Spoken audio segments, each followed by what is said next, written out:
Falcon fans, and of course, good old Atlanta Falcon fans.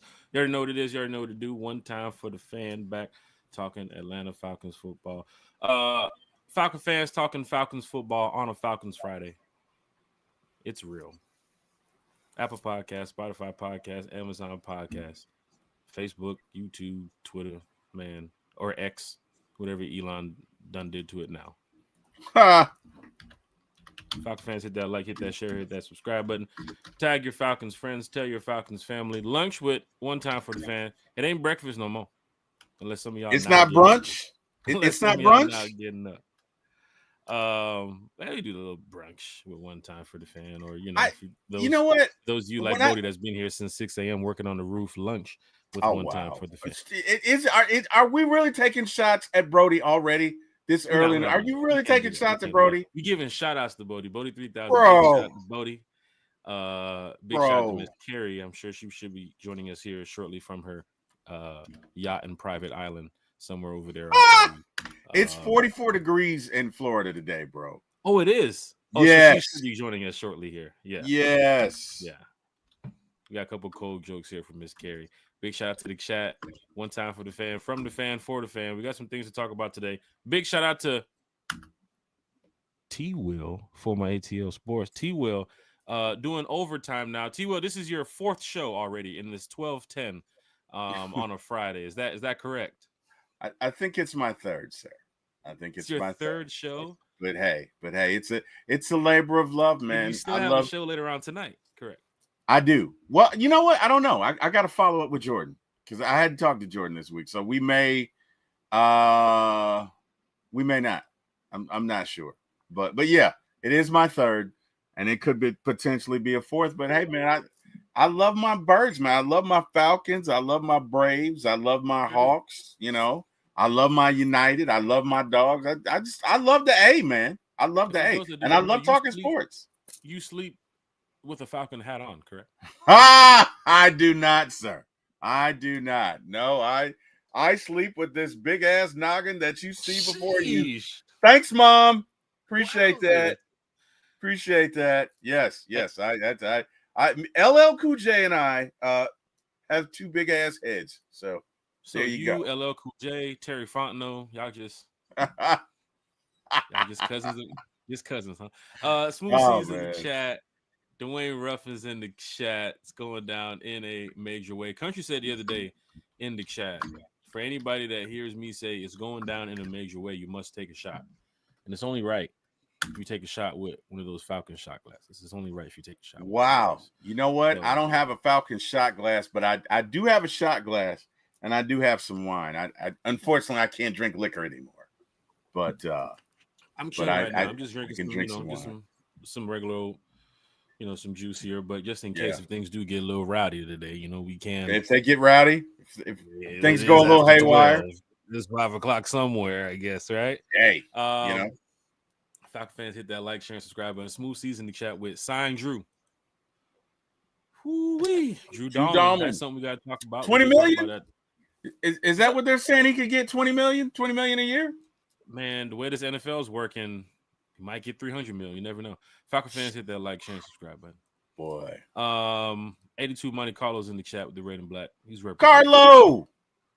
Hey, Carlo may just look up, man, and get us hooked up with Tito's, man. That was cool. That was great. Shout out to you, Carlo, man. Shout out to you, Carlo. Shout out, brother. Shout out. Most of y'all tailgate anyway. You know what I'm saying? It could be for soccer, which is coming back tomorrow for Atlanta United. Big shout out to Atlanta United. Jack. I mean, Carlo deserves a wow, sir. Hold on. He didn't get his wow the other day. Carlo deserves a wow, sir.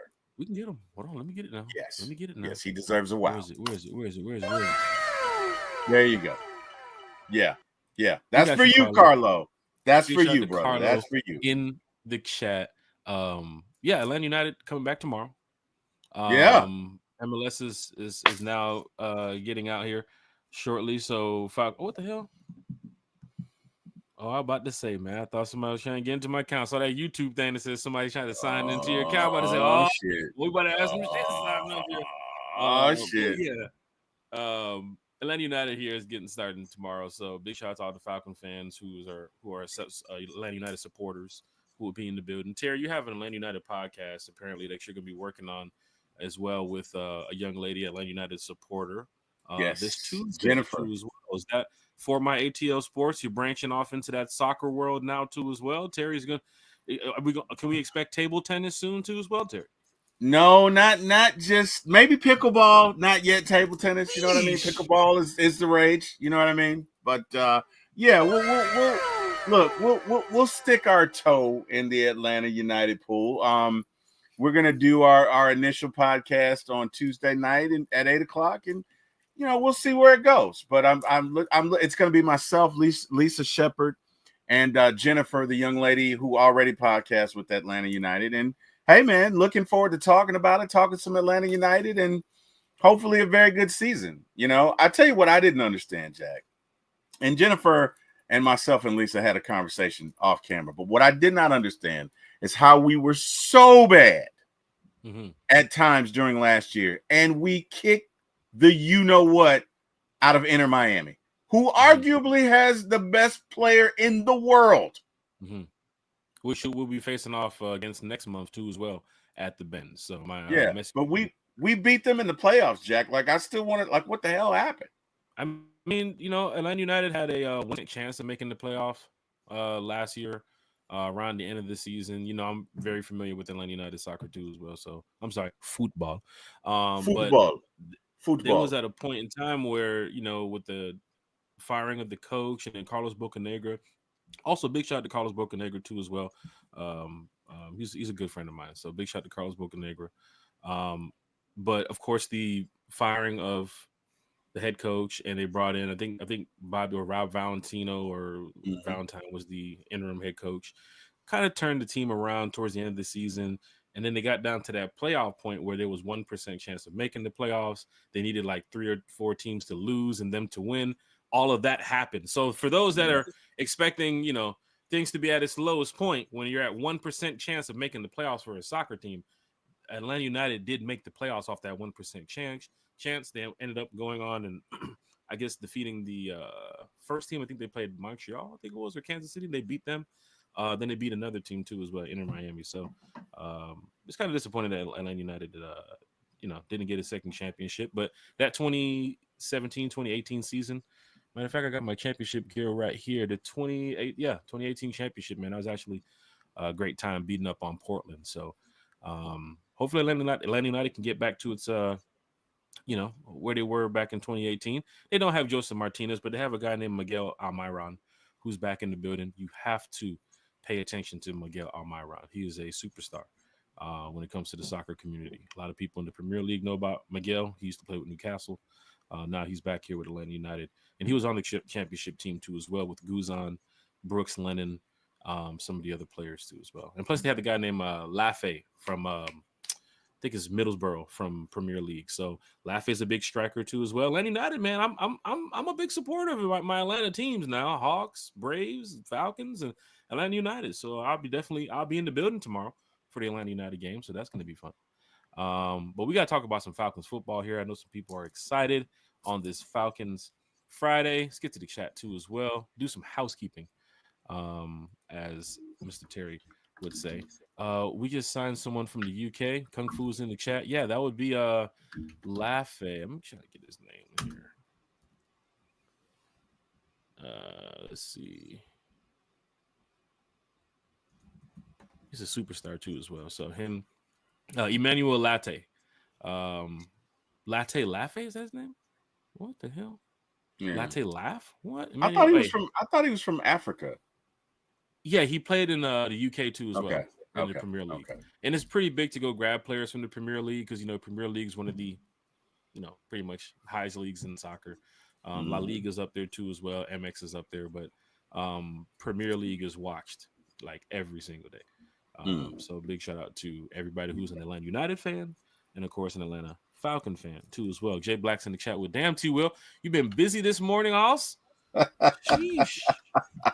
T Will, man, just joined the Water Boys. Before we get started too as well, give us a quick follow up, man. How was the show with the Water Boys this morning? How was your first show too, as well? Like, how is everything going in T Will's world?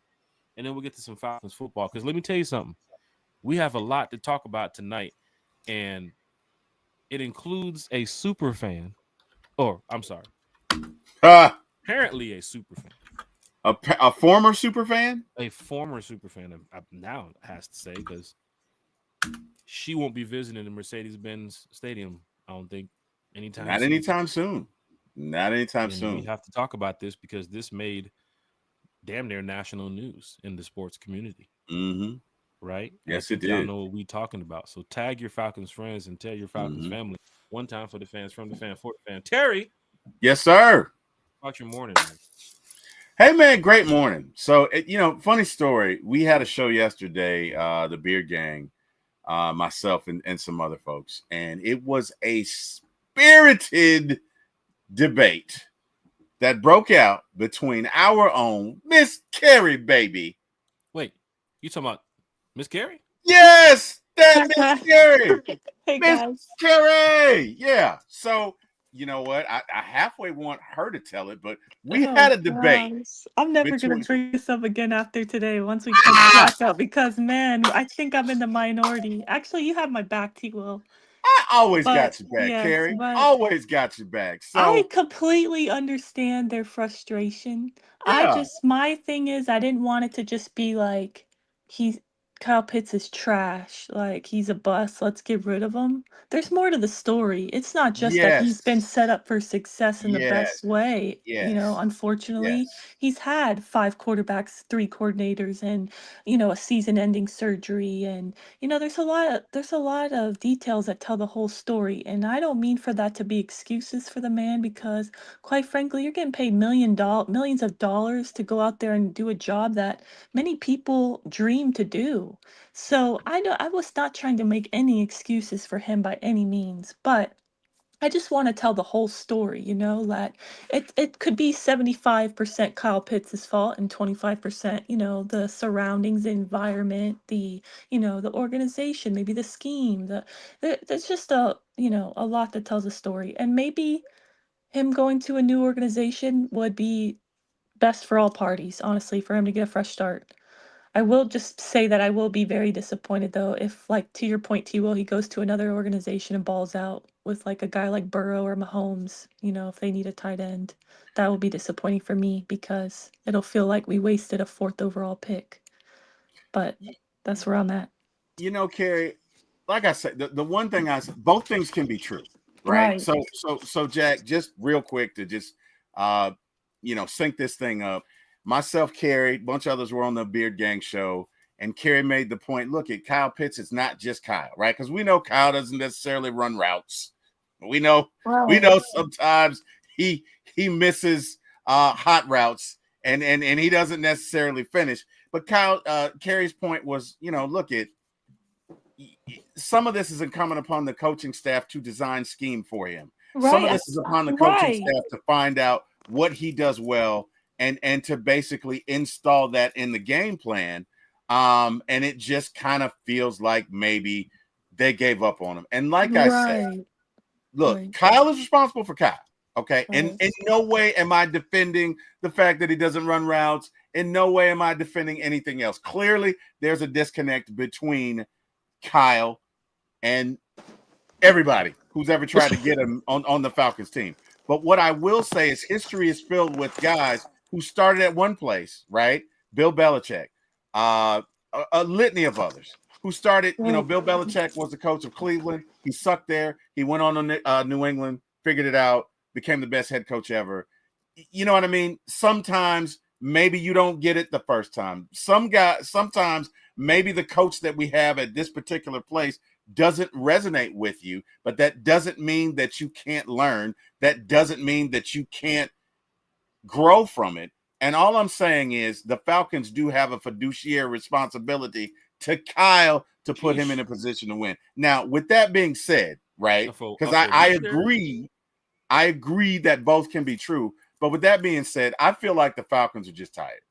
Right. And Because to if Tito's point, what he means by both is that, you know, they were just basically saying he's trash and time to move on essentially, and he hasn't lived up to the hype. And my thing is, yes, that might be true, but there's also it's not all his fault essentially is what I was trying to Right. say. It's not just Right. he's in the best situation all these years. And Right. quite frankly, why did we draft why did we make history like that? Fourth overall pick, highest title. I mean, calling him the unicorn, it's like, man, he was set up to had a lot to live up to, from the jump. I don't know. I just feel like, do you really even remember? Yeah, he may have run some lazy routes, but he also, I feel, do you remember, you guys, do you really remember him getting any plays drawn up for him this past season? I really don't that Not much, much in the playbook honestly. seemed from Zach Robinson looked like it was drawn up for Kyle Pitts. Even going into the from the off season to the regular season, you're hearing the stories about Kyle Pitts working with Kirk Cousins and all this type of stuff, and they're gonna have a great season and everything, and Right. it just didn't pan out that way. Um, but What's going your back to, opinion, Jack? I'm, I mean, Kyle Pitts. I mean, yeah, you do have to throw the injury in there too as well. Then again, you do have to look at he had Matt Ryan at the end of Matt Ryan's career, um, which still graced over 1,000 yards.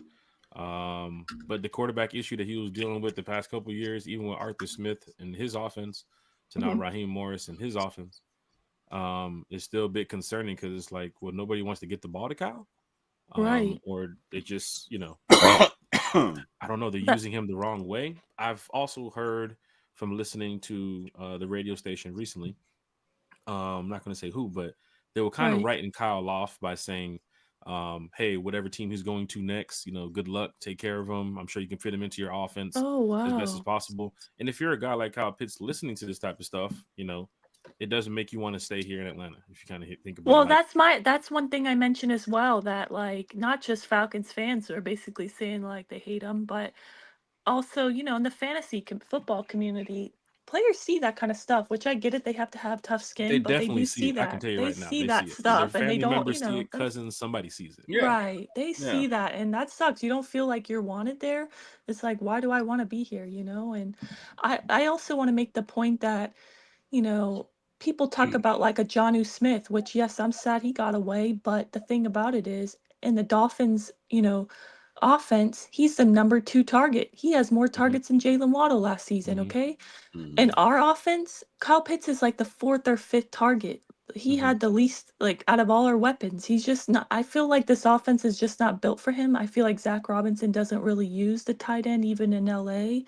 Well, And unfortunately, I feel like we should use them more in the red zone. We've been saying that all of the years, and we still don't. So, I don't know. well, it's funny how you say this now because as many people try to write off Kyle, you kind of think about it and say, if Penix and Kyle ends up working this season, if Kyle does end up remaining here in Atlanta, let's just say Kyle goes off this season with Penix, Right. then what do you do, I know that's right? tough, right? T. Because Will, we that's didn't really tough. Because talk now you about have that. you have the quarterback to deal with Kyle.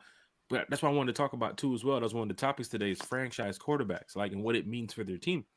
Right. And we can go over some of these teams here in the NFL because Kyle never had that true franchise quarterback. He had Matt Ryan toward the end of his career with Matt. You saw the Falcons season at that point. I mean, even drafting Kyle, fans were like, why are you drafting this tight end from Florida for? Then you saw Kyle with the 1,000-yard season. Fans were like, oh, he's going to have this tremendous career. And then years after, they was like, where is Kyle Pitts? So I don't know what the Right. Falcons could do this season. We're not in the front office here at one time for the fan. But I think it's a bit concerning that, he hasn't lived up to the expectations that people would expect him to live up to. And him Right. for himself, drafted the highest tight end in NFL history. And this is where we're at right now with Kyle Pitts. But looking at the chat, big shout to Christy Lewis, big shout to Jay Black, Hey, big guys. shout to Wallace Smith in the chat. Addy your Falcon Mind is here in the chat talking Falcons football with us too as John. well. And we're gonna get to the question here with Jay Black and Kyle Pitts here. He's talking about, do you think Kyle's running poor at running routes because he's scared about re-aggravating his knee injury, because he's not able to cut hard and so forth. I seen Kyle that Minnesota game get open a few times and they just didn't look his way. I seen Yeah, Kyle that's get the open a few thing. times during the season and they just didn't look his way. But then again, Exactly. I seen So, Kyle get the ball sorry. thrown at him. No, you're good. I'm sorry. You're good, Carrie. I'm sorry. I seen Kyle get the ball thrown at him a few times where he was running routes and he just didn't look Give like he was enough giving it effort. 100%, or Right. That's B, what I'm just looked saying. lost sometimes. You saw the New York Giants game with the interception and all that. Like, there's some games where people's like, all right, we can give Kyle, a pass. But then when you Right. give Kyle that shot, he doesn't take advantage of it in the past couple games. But then again, you saw the Carolina game when we was playing last year in Carolina. He had a couple catches and, did a couple And things to and affect the things. game that I was at, you were at in Tampa, he In balled out Tampa, on in Tampa National too as Tight well. Ends Day. That's the Yeah. thing. He's just inconsistent. And Yeah.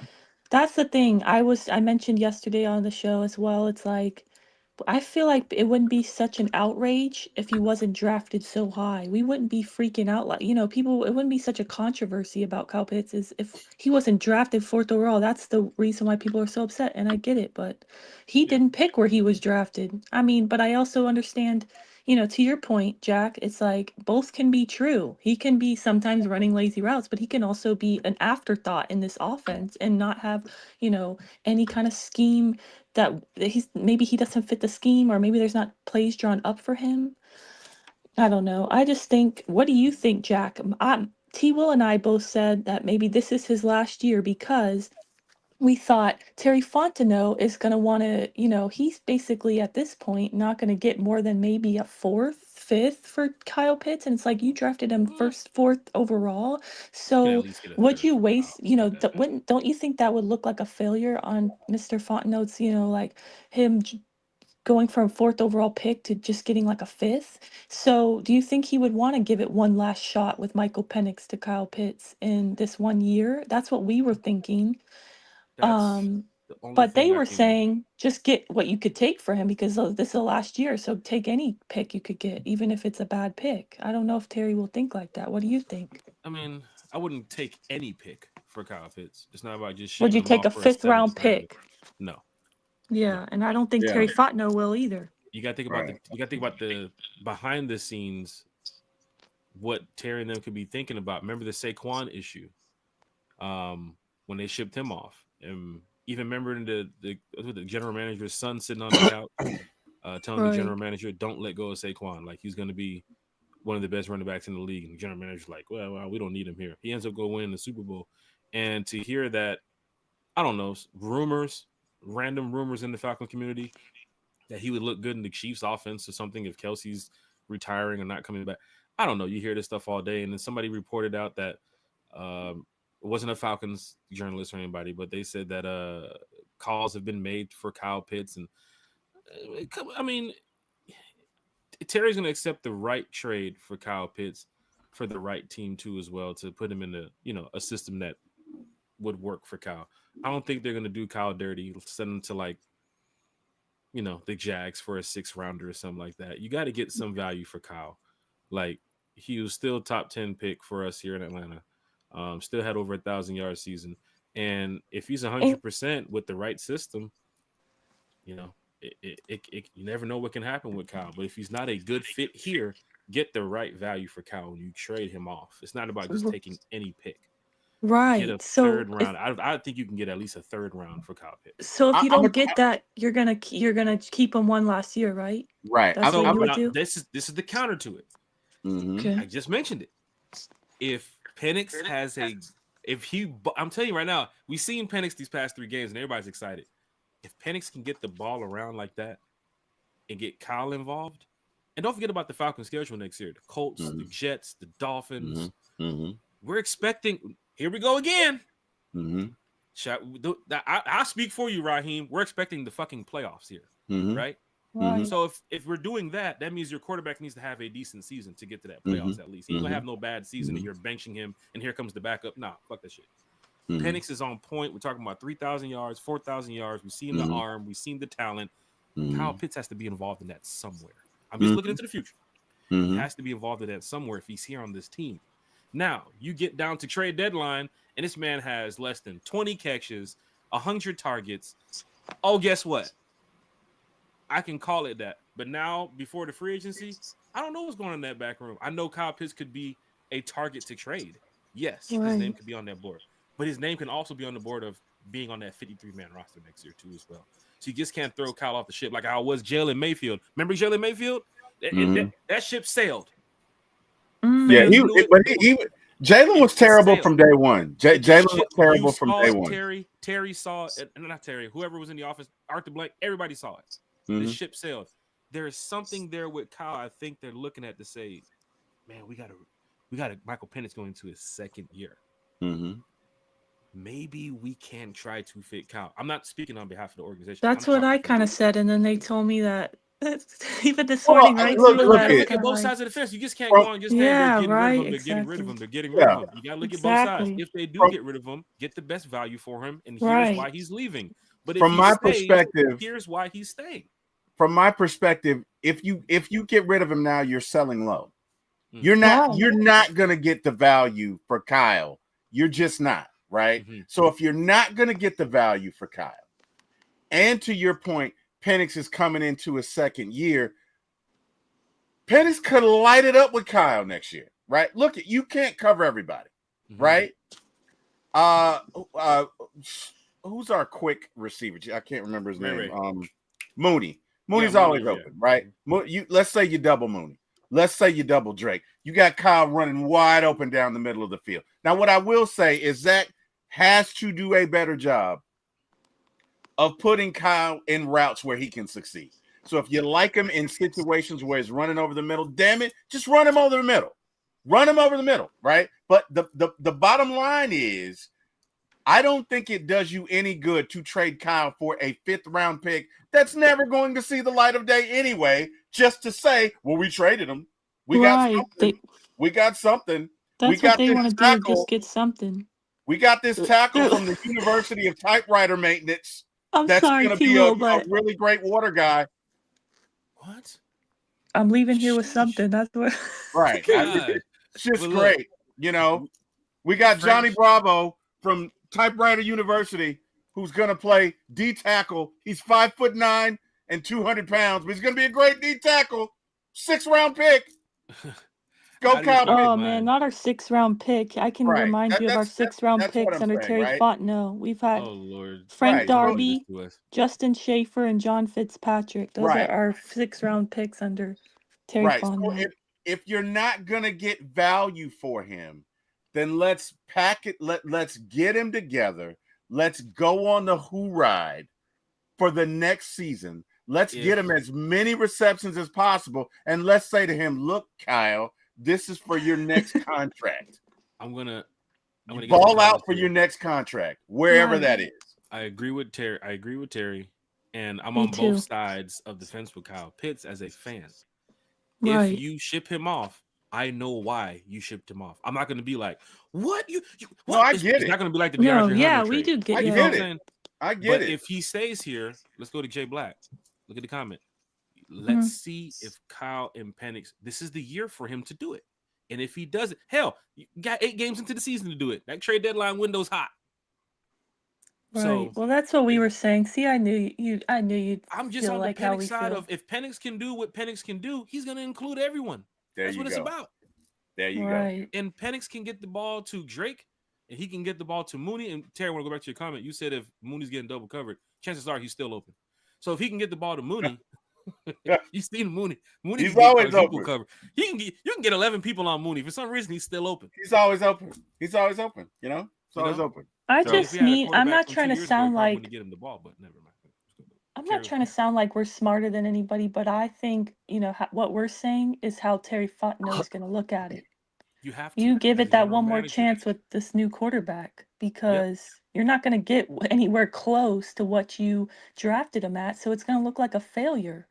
Yeah. So obviously he's in a make or break year with no contract extension. He's going to want to try to not look like have any more failures, especially after this Kirk Cousins failure. So Yeah. for me, like T. Will's point, you hope that he balls out and that either A, drives up his draft stock, or that's good, or sorry, not draft stock, his trade value, and you get a way better pick for him, or B, he stays with the team and he's part of the future with all these other young And guys we have on offense. So and this is the way Or we can look at it. see we make the playoffs, go on a run, and he signs with somebody else anyway. But you got one last great year out of him, right? Just look. You just got to look at the both sides of the fence. Yeah. If they send him off, you know why. If they keep him, You know why? Penix is the main reason. Yeah. It is, and Yeah. that That makes contract will be sense. behind it because saying, you know what, maybe we can give him that. Let's see if he can ball out this year. We'll see. Do we want to ship him off next year? What we want to do, but Penix will be the main reason, right? It's Yeah. not like we're looking at other tight ends in the draft right now. I mean, I'm not even throwing that out there, but I don't think we are. But if you see Kyle hit the street soon, then hey, he's out the building. But Well, it's all right. Jack, to that point, that's another thing. That would leave a hole on the, on the team, on the roster. What would we Yep. do then? Sign somebody off the street to be tight end one? Right. I mean, who's even out there? Right. Or you're gonna have to Right. use one of those few draft picks, I think 5, to draft a Mm-hmm. tight end in maybe a later round. And to be Mm-hmm. honest, like I mentioned yesterday, he wasn't living up to the hype, which, okay, I agree. He still was like 13th overall tight end in the league. He wasn't just a drag. He was okay. He did all right. Yeah, what you'd want from a 4th overall pick, but he still got you 602 yards and what, 4 or 5 touchdowns, 4 touchdowns. So Yeah. overall, that still ranks 13th overall out of all the tight ends. So you're going to have to replace that production. Oh well, hold And to on, Carrie's hold on, point, hold on, hold on. What is this here? Falcons journalist reporting Michael Penix Jr. Planning off-season work with teammates and is excited to develop something special in Atlanta. Just reported here from ESPN. Mark Ramondi. Um, Off-season work with teammates. mm-hmm. I'm sure he probably wouldn't be calling Jesse Bates or disclosing AJ Terrell around this time. Right. Right. I've Right. seen this type of quarterback off-season work before with Kirk. Hey, they might even go visit Gruden again. Mm. Gruden opens the door. What's going on? Damn Falcons out here again. Two Oh, spider banana. oh Two no. spider Where's banana. your quarterback from last year? Penix opens up the door now. He's with Drake. He's with Mooney. He's with Ray Ray. He's with Kyle Pitts. Mm-hmm. So let's see what the off-season work does in a couple of days. We talked about the dates the other night. The Falcons have until March 10th, March 12th, when that real off-season program really starts getting underway for the NFL. If you start hearing reports that Kyle's working with Penix and they're down in Florida, Kerry, they might be around your way. I'm sure it's cold as hell in Atlanta. Don't know what they might be doing down there in Flowery Branch. It's like what, 50 degrees outside, Terry? T. Will already knows. I talked to him this morning. It was 44. 44 this morning here. It was cold 44. this morning, but They're it's gonna go actually find 56 somewhere now, to but work. it was cold. Penix is gonna take these guys on vacation, man. He's gonna find somewhere to work with these guys. If you hear Hey, Kyle look Pitts, at Big He's gonna Low's take him to comment, Dade. Jack. He's gonna take him to Jack. Dade City, Tampa, Florida. Dade City, Dade County. Big Low Country said, "Yeah, I'm heading down there now." They said they wanted me to run tight end for some reason. Gosh, Oh wow! Get him, Big Low. sheesh. It's Get him, going Big down Low. in a major way. Coolest Dre got a comment. Out of your Falcon Mind is in the chat too as well. It's been a bad combination of things for Kyle. Great rookie year, bad quarterbacks, gets hurt. Guy who drafted you is fired. Another new offense on top of learning how to play the position. Um, we haven't even got to our topic yet, and we're still talking Falcons football with the fans. That's why we love doing this. One time for the fans, from the fan, for the fan.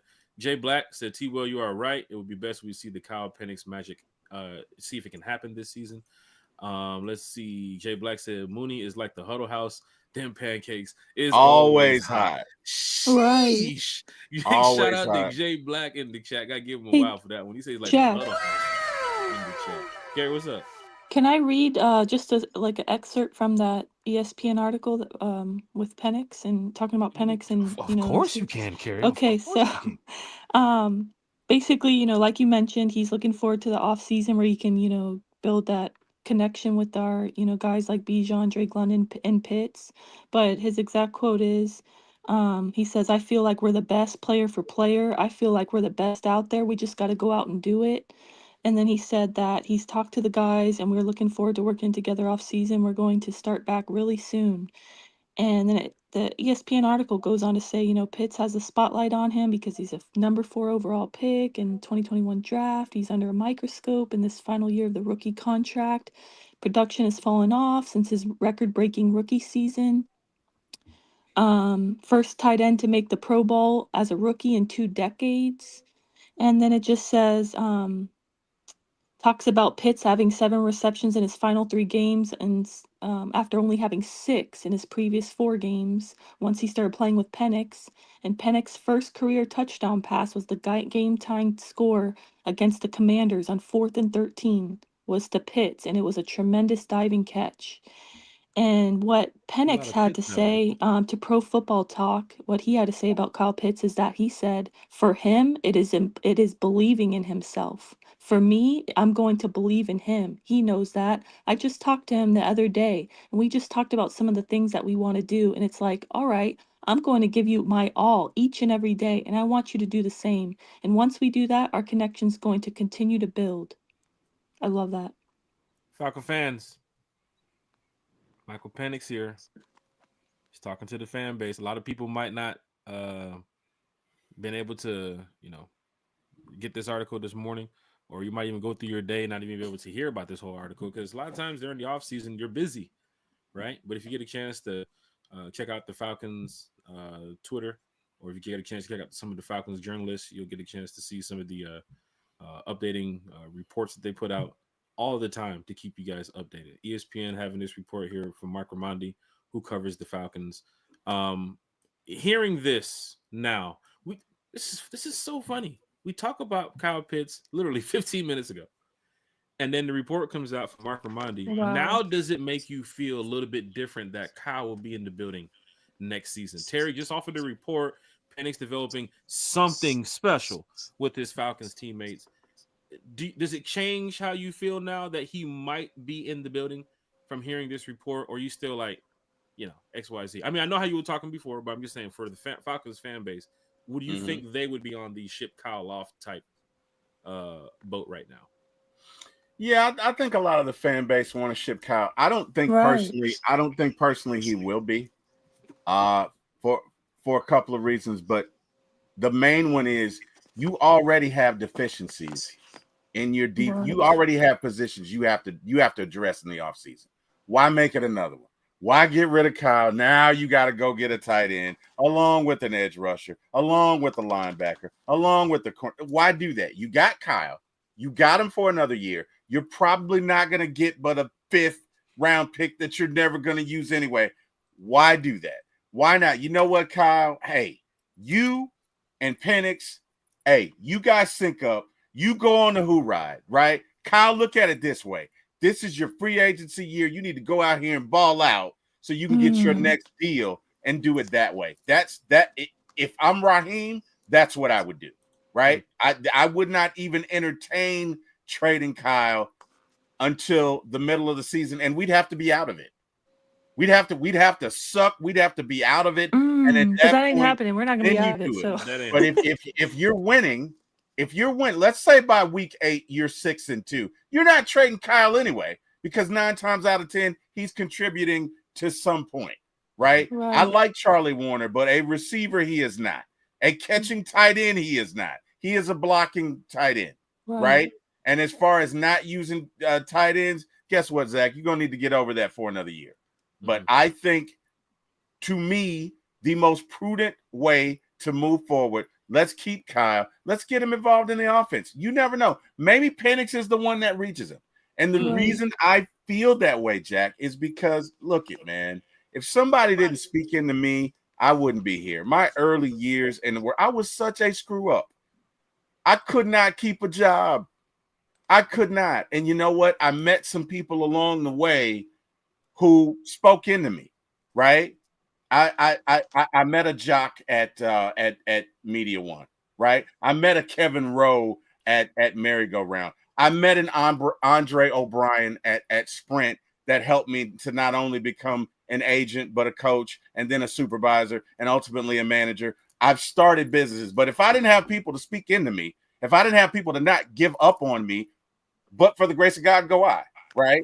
So I'm not special. Guess what? If I can figure it out, and I'm not saying I play football, I'm just comparing, right? Kyle can figure it out. Maybe he figures it out here, maybe he doesn't, but he's not trash. And he's definitely Right. worth the effort. He's definitely worth the effort to give him, one more season. Now, the way Terry and Raheem were talking, I don't know, but I just feel like it's not smart to trade him now. You wouldn't get the value. Right, and another hole when we already have a lot of holes. Yeah, you just Those are have my to, thoughts. I guess, especially with Raheem being a player's coach, with Penix, that quarterback is not priority on your, draft list this year. Of course, you have to go get a backup, but situation with Kurt, now that it's all unfolded and it's going to be done for in a matter of days. Um, you have to see what works best for your organization, and if you believe that Michael Penix can, like you said, can get through to Kyle Pitts, and if this offseason they develop something special, because I know Drake, everybody's going to be high on the quarterback, right? And that's what I want to get to what comes with these franchise quarterbacks. Everybody's going to be high. Drake London's going to say, oh, Penix is this guy. Mooney's going to say Penix is this guy. It comes to that work on the field and what they do in the offseason too as well. And I'm sure Zach Robinson is right now enjoying his mini vacation, but he has to find ways to make sure Penix can get the ball to Drake London, to make sure Penix can get the ball to Mooney. So we can't just, keep ratting on. I mean, keep rocking with Michael Penix here. We also got to talk about Zach Robinson. He's a big part of this too as well, right? Right. And it's very important for Zach Robinson to look at this situation now and think about it and say, I'm sure he has more information than us if they're keeping Kyle or not, but he has to look at it and say, look, I can get Kyle the ball this year. I can help Penix, get Kyle to 1,000. And if it wants to increase his trade stock for the year after, however, but I don't think it's gonna. I think Kyle might be here this season. I'm just looking at it. I'm with the sorry, Michael but Penix piece. guys, I don't mean to change the subject, but I got breaking news that might be sad for our guy T. Will. Hooters is reportedly preparing reporting to file Chapter 11 bankruptcy. Oh wow! Man! Oh wow! Oh, Which is crazy Jack, you know because what? they've I been gotta a go, talk of the man. town for us, and now all Oh, of a sudden. I gotta go, Jack. You know what? I gotta go, man. I can't live like this. This is Well, goodbye, crew world. This is just terrible. You gotta make sure to do that, podcast one time before maybe they close, Oh man, in the restaurant. what are we're putting T Will Peaches, in the field Allegra, saying and T Will's first Lexus show gonna is at the do? table at Hooters. First show. Hey man, what are Peaches, Alexa, and Allegra gonna do, man? Like that's What? just oh my gosh, it's just What are their names? that's terrible, huh? Falcon fans, hit that like, share, subscribe button. How do we follow up with that sad news? We follow up with this. Sean Witherspoon, former Falcons linebacker, is now the head coach at Pace Academy. So big shout out to Sean Witherspoon. He was also working with Boom. Mohamed Sanu down there at Legacy Sports Complex. Also, big shout out to Mohamed Sanu, what he got going on with the Legacy Sports Complex. Yes. He explained that when he was on the show for that brief time that he was talking with us here. That Legacy Sports Complex now has taken off over there in the Gwinnett County area to where they're doing, I think it's basketball, they're doing football, they're doing soccer, they're doing MMA training now. So big shout out to Mohamed Sanu, what he got going on. The off the field work, is really important. And of course, Spoon was really big in the community. Of course, Spoon now the head coach at Pace Academy. And it's cool to see these former players become head coaches. I believe Ed Reed is the head coach at Chambly or Tucker High School now, or one of those schools over there too as well, Druid Hills. And of course, some more former NFL players are now taking up coaching jobs. Michael Vick is the head coach of Norfolk State, and Deshaun Jackson is the coach, I believe, is Delaware State. So big shout out to all these NFL players that's still active in the NFL community. Big shout out to Smooth C in the chat. Jamal Hill is in the chat. What up, Jamel? What was this? Jay Black said, oh my goodness, what happened to that head? Oh man. Oh, I don't know, man. I'm not gonna comment on that, right? Oh, hey man, I don't still know. wearing his helmet. Falcon fans hit that like. I don't know, man. I look it. He might have me beat, man. I don't think he got LL Cool J and I have the whole egghead going thing. We got the football on top of our necks, but I think Spoon might let's put it this way. That hairstyle is not flattering to him. He might want to cut that down. That might be a little too aerodynamic, but hey, congrats to Spoon, man. Big shout Congrats. out to everybody in the chat. Jamel Hill's in the chat. We got some more time. We got time today. This is the cool thing about One Time for the Fan, from the fan for the fan. Um, we just love talking Falcons football, right? And to start the show and not even be able to go to the topic and go straight to Kyle Pitts, which was an off-season topic about today's show, and spend 30, 45 minutes on it, is very important to us. We want to win. That's right. And we need the people here in the building to help us win. And I see Falcon fans are talking about the things that are, a little bit concerning to them this year. They're looking at the Drew Dahlman situation. Can we keep Dahlman? Keep your list out, Falcon fans, of what is going on this offseason so you can stay on the right path with us here at One Time for the Fan. And, of course, with what the Atlanta Falcons are doing. Philip Crawford said, did y'all hit that like button? It's free to subscribe. It's free. Go to YouTube, Facebook, Terry's page. Go to Carrie. Follow her on social media. Like, we're just enjoying these times as Falcon fans because it's very important. But get your list out, Falcon fans. Like, let's go down what we have here. Drew Dahlman, right? He's at the top of your list of what's going on this offseason. Can we keep him? Are we going to let him walk, right? Kyle Pitts, I'm sure he's at the top of your offseason list too as well. The draft, edge rushers, free agency, 53-man roster, building that roster, players in the door, players out the door. A couple other things we want to talk about here, and it's very important because we spent so much time talking about Kyle Pitts that we also talked about, Michael Penix. And the question is for everybody here in the chat, tag your Falcon friends, tell your Falcons family, share it in the Falcons fan groups, Twitter. I don't care where you guys put it, Reddit, wherever. We're just talking Falcons football. Franchise quarterbacks here in the NFL.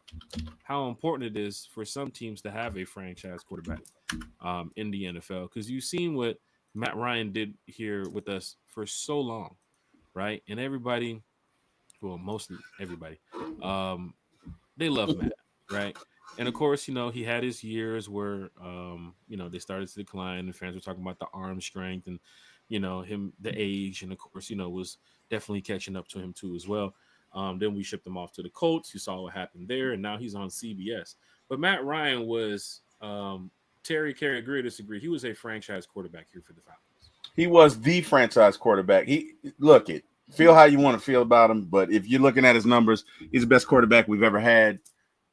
He's one of two to take us to a Super Bowl, and in my humble opinion, he should be a first ballot Hall of Famer. He won't be just because of who the others that are in front of him. But he should be a first ballot. No, that's a tough one now. Matt Ryan, first ballot Hall of Famer in today's NFL for Hall of Fame. If he won a Super Bowl, yes, he didn't, so he's not. Well, and that so here's my issue with that, right? Here's my issue with that.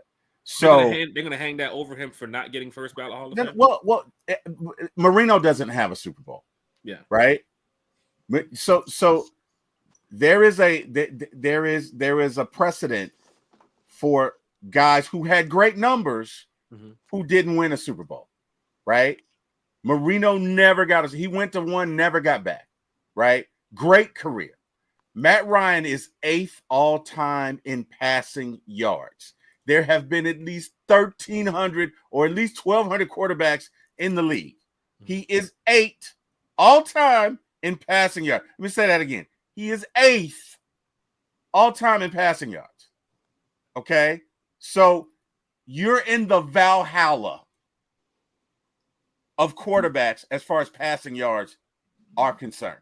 You can't just overlook that. Say what? You've been hanging out with T.I.? I don't know. Using some of these TI words.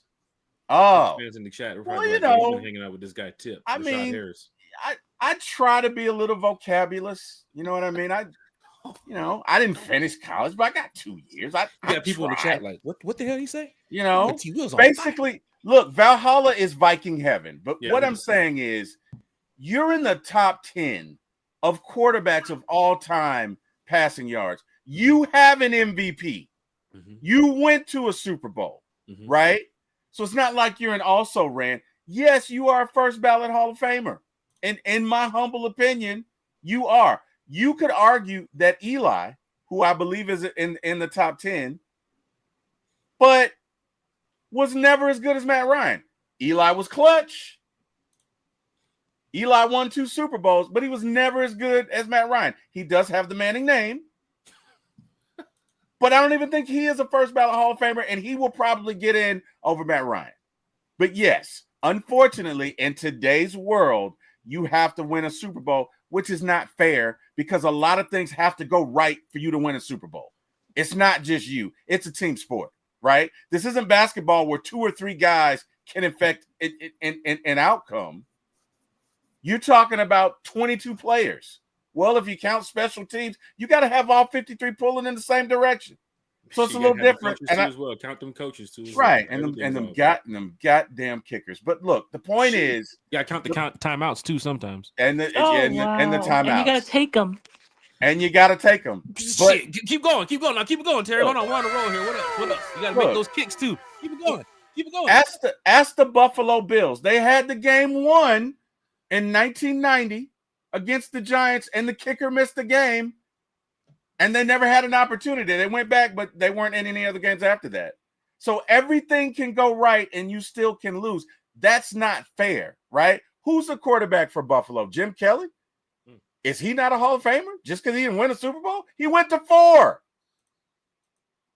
It's not fair. That's all I'm saying. My opinion, Matt Ryan's first ballot Hall of Famer. Hey, but, Country's in the chat with my the Rose. thoughts. Big shout out to Big Love Country Sports. Country, can we I just think Matt Ryan's severely disrespected and underrated. So, yes, we see it like that as a Falcons fan, but I don't think the league as a whole sees it like that. Unfortunately, 28-3 is like taunted over his head, honestly. Like, even though, like you said, it's not his fault. No, I know, I agree, but he that didn't play defense. I mean, people still what do these people joke about him about that. So no, Carrie's right. Carrie's right about that. He didn't play defense though, right? To those people who joke about it, and it still pisses me off. Matt had a 144 QB rating. Passer ratings in Super Bowl history. What else did you want from him? And Carrie, I'm not talking to you. I love you. I know. No, I agree with you. I'm saying, what else could Matt have done? Tell Freeman, this is what you're supposed to do. Right. God damn it. Why don't you pick up the block, Freeman? Right? Or how about this? About Freeman, he'll be on Twitter having a rant about it. How about this, Kyle Shanahan? How about you take a knee 3 or 4 times and let's kick that goddamn field goal? And then it's a 2-possession lead. That's not on Matt. That's not on Matt. Matt didn't make Schrader get hurt and go out. Matt didn't break Alex Mack's leg. Getting shot up with them painkillers. Can't, you know what I mean? It's so unfortunate, honestly. It is.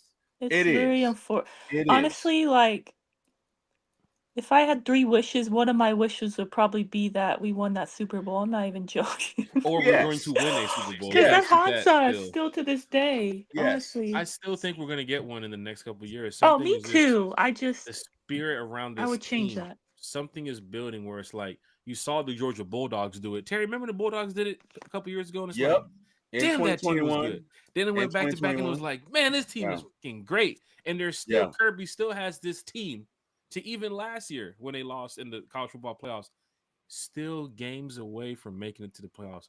Once the Falcons find that rhythm, once they find that, that gel, that chemistry that's going to build them like just together for years. You've seen it with the Bills now. And this is what franchise quarterbacks do as well. I got to talk about this. You see it on the screen. We're going over the NFL teams with franchise quarterbacks. Do they have their franchise quarterback or not? Because we want to know here in Atlanta, do the Falcons have their franchise quarterback? Ever since Matt Ryan, quarterback has been a problem. I never thought we would get into that New York Jets, Cleveland Browns type of situation.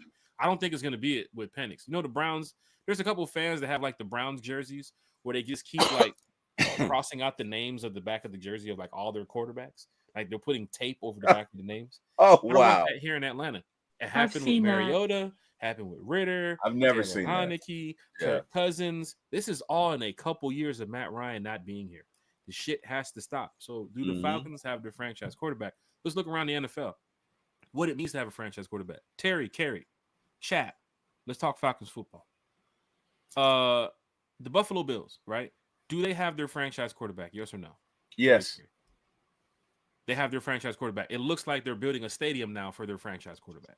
Yes. Which is Josh Allen. If Josh Allen goes, 2 under next year, he's still the franchise quarterback of the Buffalo Bills. They still believe in Josh Allen. It's not all is to decide with Josh. They're going to keep him there. The Miami Dolphins, do they have their franchise quarterback? I say no. Terry Good Gary? question. That's good. I don't think Carrie? he was the franchise. I don't think he's the Wait, franchise. I Tua? think they Did you go say Miami?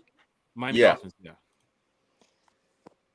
Um, okay, when you say franchise quarterback, do you just say a guy like long term or because I think you're talking about it like a guy who's like a Matt Ryan, like a guy who can not only win, okay, but no, not at is all. there for I the didn't know long if you term. meant like from their view or like from the franchise view. I think they're hoping and thinking he is.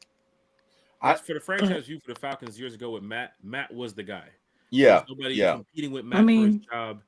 A contract extension year after year, every so often. The $100 million guy, Josh Allen's going to be that in Buffalo. People can say that. Tua, no. For I me, don't know no. with his But concussion history that like I don't know. but Tua's. Like I don't know how long he's gonna last. but I the don't crazy see thing Tua. is, Mhm. less than a year ago, last offseason, they paid him a 4-year deal that equals 53 million a year. So I Because they think tried they to make think him he what is. now? They tried to make him somewhat of the franchise quarterback. Right. But now you see Good that luck. even with his performance and injury wise, it probably won't happen. The New York Jets, Kerry and Terry, they just got rid of Aaron Rodgers. They've been in the quarterback charade hunt. It's been a bad situation for the Jets with the quarterback situation. They don't have a franchise quarterback. They're probably going to draft their guy that they believe is going to be the franchise quarterback for the future. It might be Cam Ward. My Jets friend said he wants to see what's the FSU quarterback who used to be was it Jordan Taylor? I think his name was. Okay. He's still on the Jets roster. My Jets friend was like, give him a shot and see what he can do. The New England Patriots, is Drake May their guy? Mm, Yes. Yes, he is. He I just think needs Drake May some is probably their guy. receivers. Yes, mm, he is, but they don't he actually has the talent, but he hasn't had any receivers. Mm-hmm. But mm. the good news is for them, they have the most cap $156 million space. to work with too. Yeah. They have the most cap space, though. They're going to be able to get their wide receiver one this offseason. Yeah. Well, the Baltimore Ravens, they have their franchise on Lamar. You've seen the They success do. around the Baltimore Ravens too as well. Let's go to back to the Bills. The success of the Buffalo Bills with Josh Allen. That's their guy. That's their Matt Ryan leading them forward, right? You've seen the Dolphins, bad quarterback play, Jets. Of course, the Patriots, when they drafted Drake last year, it didn't work out too well with him and Jacoby and Gerard Mayo. But I think they're going to run forward with Drake now and see what happens. But you can see with bad quarterback play what it has done there. The Baltimore Ravens, Lamar Jackson is their franchise guy, MVP caliber type quarterback. You've seen the success he's had with the Ravens. They have their guy going forward. The Steelers are in a quarterback charade right now because they don't know if it's going to be Russell, Justin Fields, but they have a good system and Mm-mm. a head coach named Mike Tomlin who can give them a winning season. I could be the quarterback of the Pittsburgh Steelers tomorrow, and we're going to have a winning season 80 because on what the Mike run. Tomlin. Jeez. Oh, 80 on wow. the run. Okay. I'm just 80 saying on the what run. Mike Tomlin has built there in Wow. Pittsburgh. We've seen He's it. Let built me different. Can they get let me past the first round of the playoffs though? let me I don't know. but so No, let me, But let but me ask you a question, right? Let me mhm. ask you a question to that point. Do you think that Mike Tomlin's strength is a Steelers weakness from the standpoint of he's never had a losing season, so you've never been able to draft high enough to get Ben's replacement? You're perpetually in a situation where you got to do a 1 year or a 2 year deal. you're just with some of average these and mid. mid-veteran quarterbacks, yeah, Terry, I agree with you on that. But then again, with the NFL, if you want your guy, go get your guy. Give up 2 or 3 picks and go get your guy. If you How, believe that this quarterback's going to make my future, you saw what Michael Penix last year with the Saints and everybody else was trying to do. They tried to move up to 8. but to get to number one, Jack, you Yeah, that's probably true. got to give him a draft. That's true. Like how much we drafted Julio? We gave up 5 We picks for gave up a Julio. lot for Julio, and Julio worked We out well. he did, but we gave up a draft for him. Mm-hmm. So unless you're willing to do that, if you're Mike Tomlin, who by the way has never had a losing season Mm-hmm. in 17 seasons, Mm-hmm. okay, I think he's a Hall of Famer on the strength of that alone. Mm-hmm. But the only way you're going to get a quarterback is if you give up a draft. Yeah, yeah, and I think this year's quarterbacks, Aaron, it's funny because I have a friend who's a Steeler fan. We're on the chat together, but he mentioned Aaron Rodgers in Pittsburgh, and it's like Aaron Rodgers in Pittsburgh. That would be the season where they break Mike Tomlin's winning streak. because it ain't happening with Aaron Rodgers. He's washed. Kirk Cousins maybe in Pittsburgh.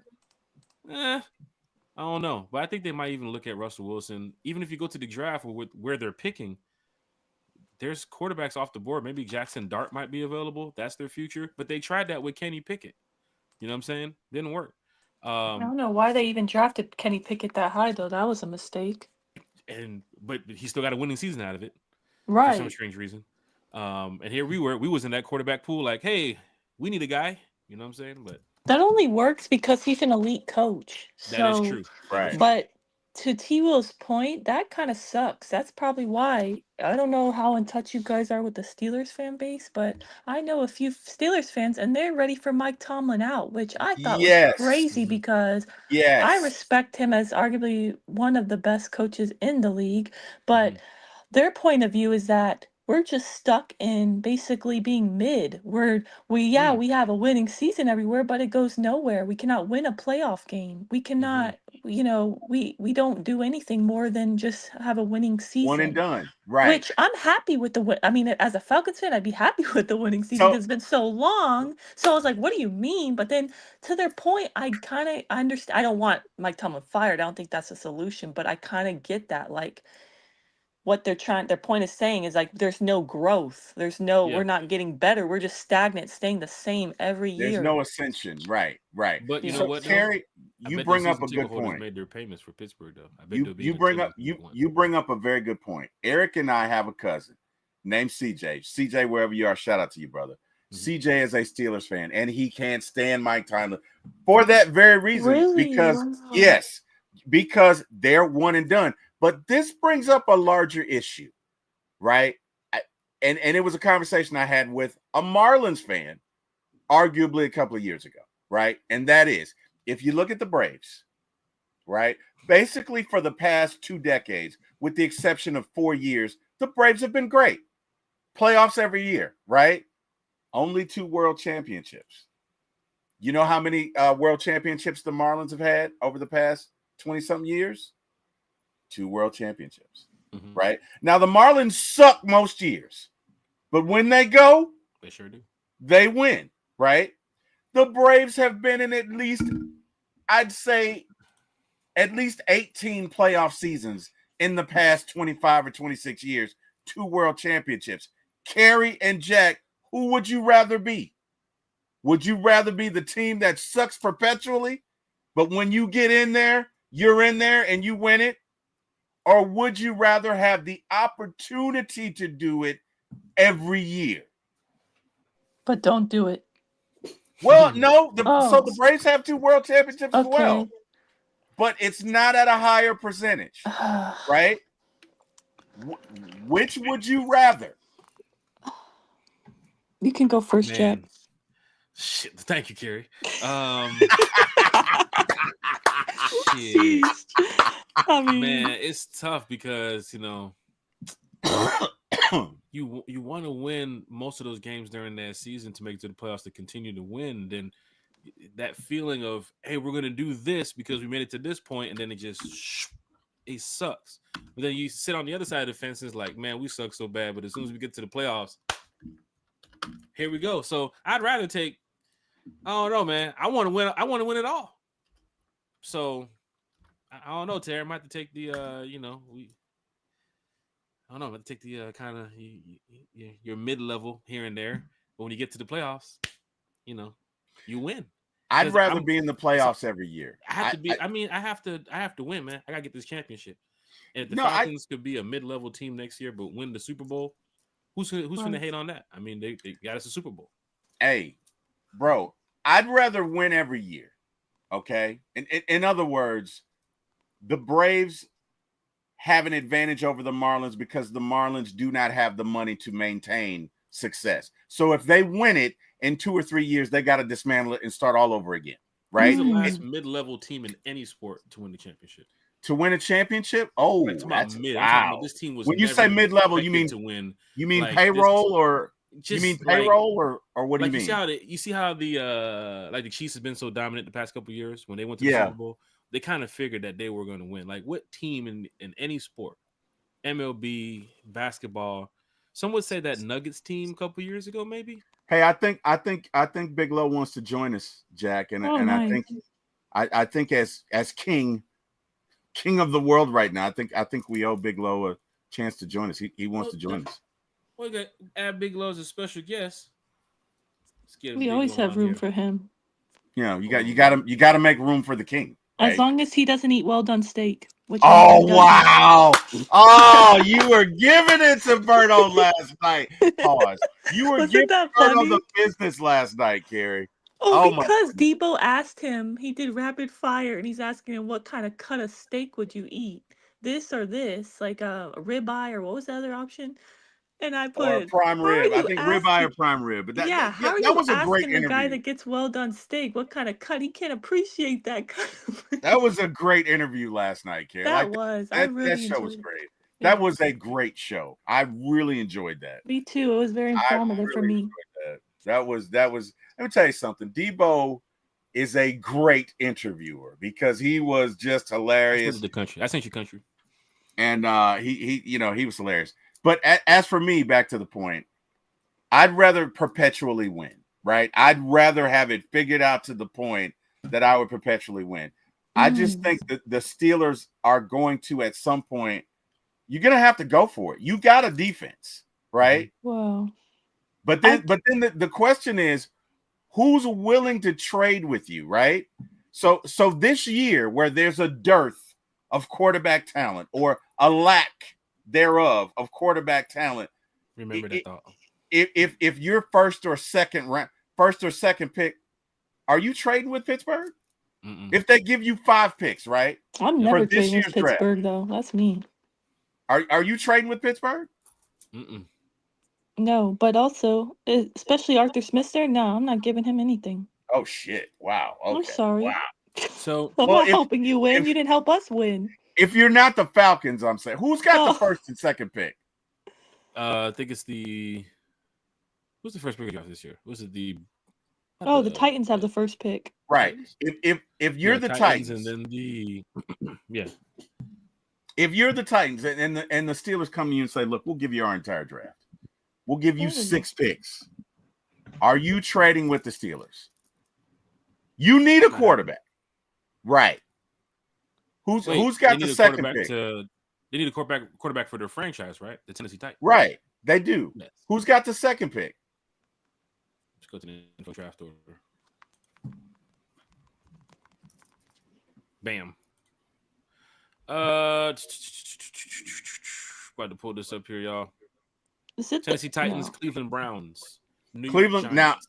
if you're the Cleveland, Giants? you're definitely not trading with Pittsburgh. That's You're not doing Right. that, right? So now you're at pick 3, and what if picks 1 and 2 already? I don't even think there's 3 quarterbacks that should go in the first round. Right. There's 2. So Maybe so the now, Patriots. What about the Patriots? Remember, we They just talked might. about Drake May. So they got Drake, man. Drake Where are they May picking? now They're 4th at overall. They might 4, do it. They have 125 but you million to have a spend new on. head coach, and you have to nail the Patriots fan base back again. You can't trade that 4th pick back to like 20 something, unless you're picking up like 5, 6, 7 picks. But Well, Terry that old said they're going tackle to give from you Missouri, everything yeah, It, well, if for 4th overall. what if I'm the Steelers, I'm looking at the Patriots, but Yeah. I can't get up there to 3 because the Giants need their quarterback, the Browns too as well, and the Tennessee Titans. That's going to be a tough situation because Deshaun Watson is done for the year next year. So it's like, now what? But yeah, this is important when we talk about these franchise quarterbacks because as you look around the league, we even stopped to take a couple minutes on the Steelers situation because we don't know if they have their franchise quarterback. And these teams, it's very important because look at the free agency of NFL quarterbacks this year. Sam Darnold is probably your biggest target with Aaron Rodgers, Zach Wilson, Jacoby Brissett, Taylor Heineke, Mariota, Justin Fields, Jameis Winston, Terry's good friend, Jameis Winston. So it's important for these teams oh wow. to nail getting a quarterback for the future. Because coming out of the draft this year, there's not a lot of big quarterback talent coming out of the first round that's going to say, hey, I want to move up for this guy. I think Shedeur Sanders seems to be locked on where he wants to go.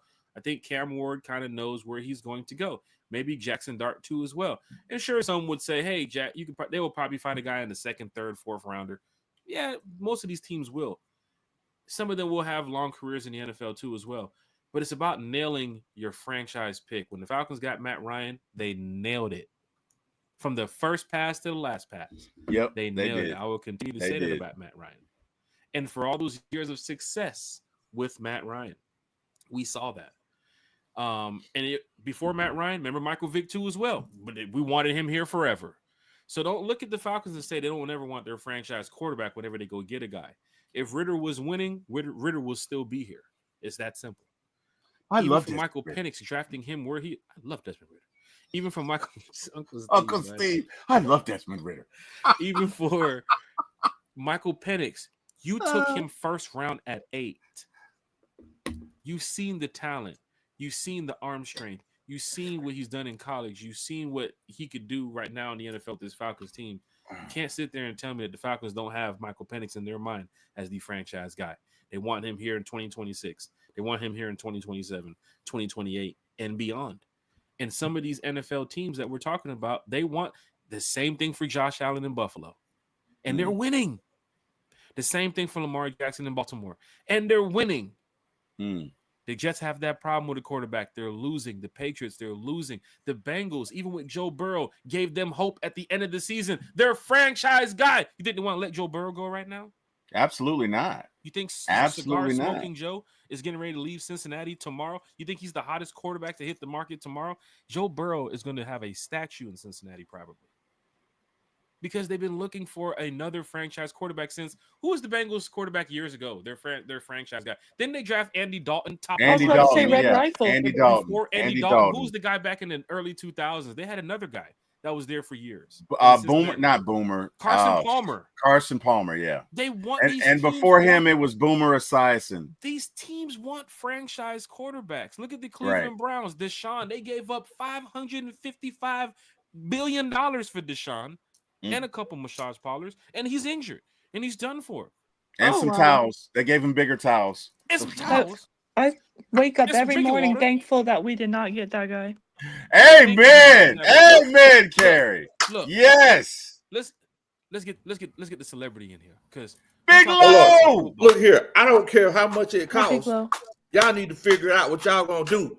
If Peaches ain't at Hooters for my homeboy T. Will's birthday, it's gonna be a whole bunch of furniture moving going on. Y'all better do something. We flip. Peaches better be there. God damn it. We are flipping tables and Peaches ain't there. Wow. Sadie's Benz or the one on Howard Mill? No, I'm just What's going on? Hit that like, share, and subscribe button for Big Low. Big Low in the house. Maybe Peaches will be given a discount since they're filing for bankruptcy for you, T-Will. Hey, hopefully so. You know what I mean? Because let me tell you something. You know what? I'm not going to crack that joke. All right. There you go. I'm not going to do it. I wanted to do it. I'm not going to do it. All right. Big Low said, it's going down in a major way. You got to take your shot. And if you're taking the shot, make sure you take your shot. Wow. Hey, on my pitch here.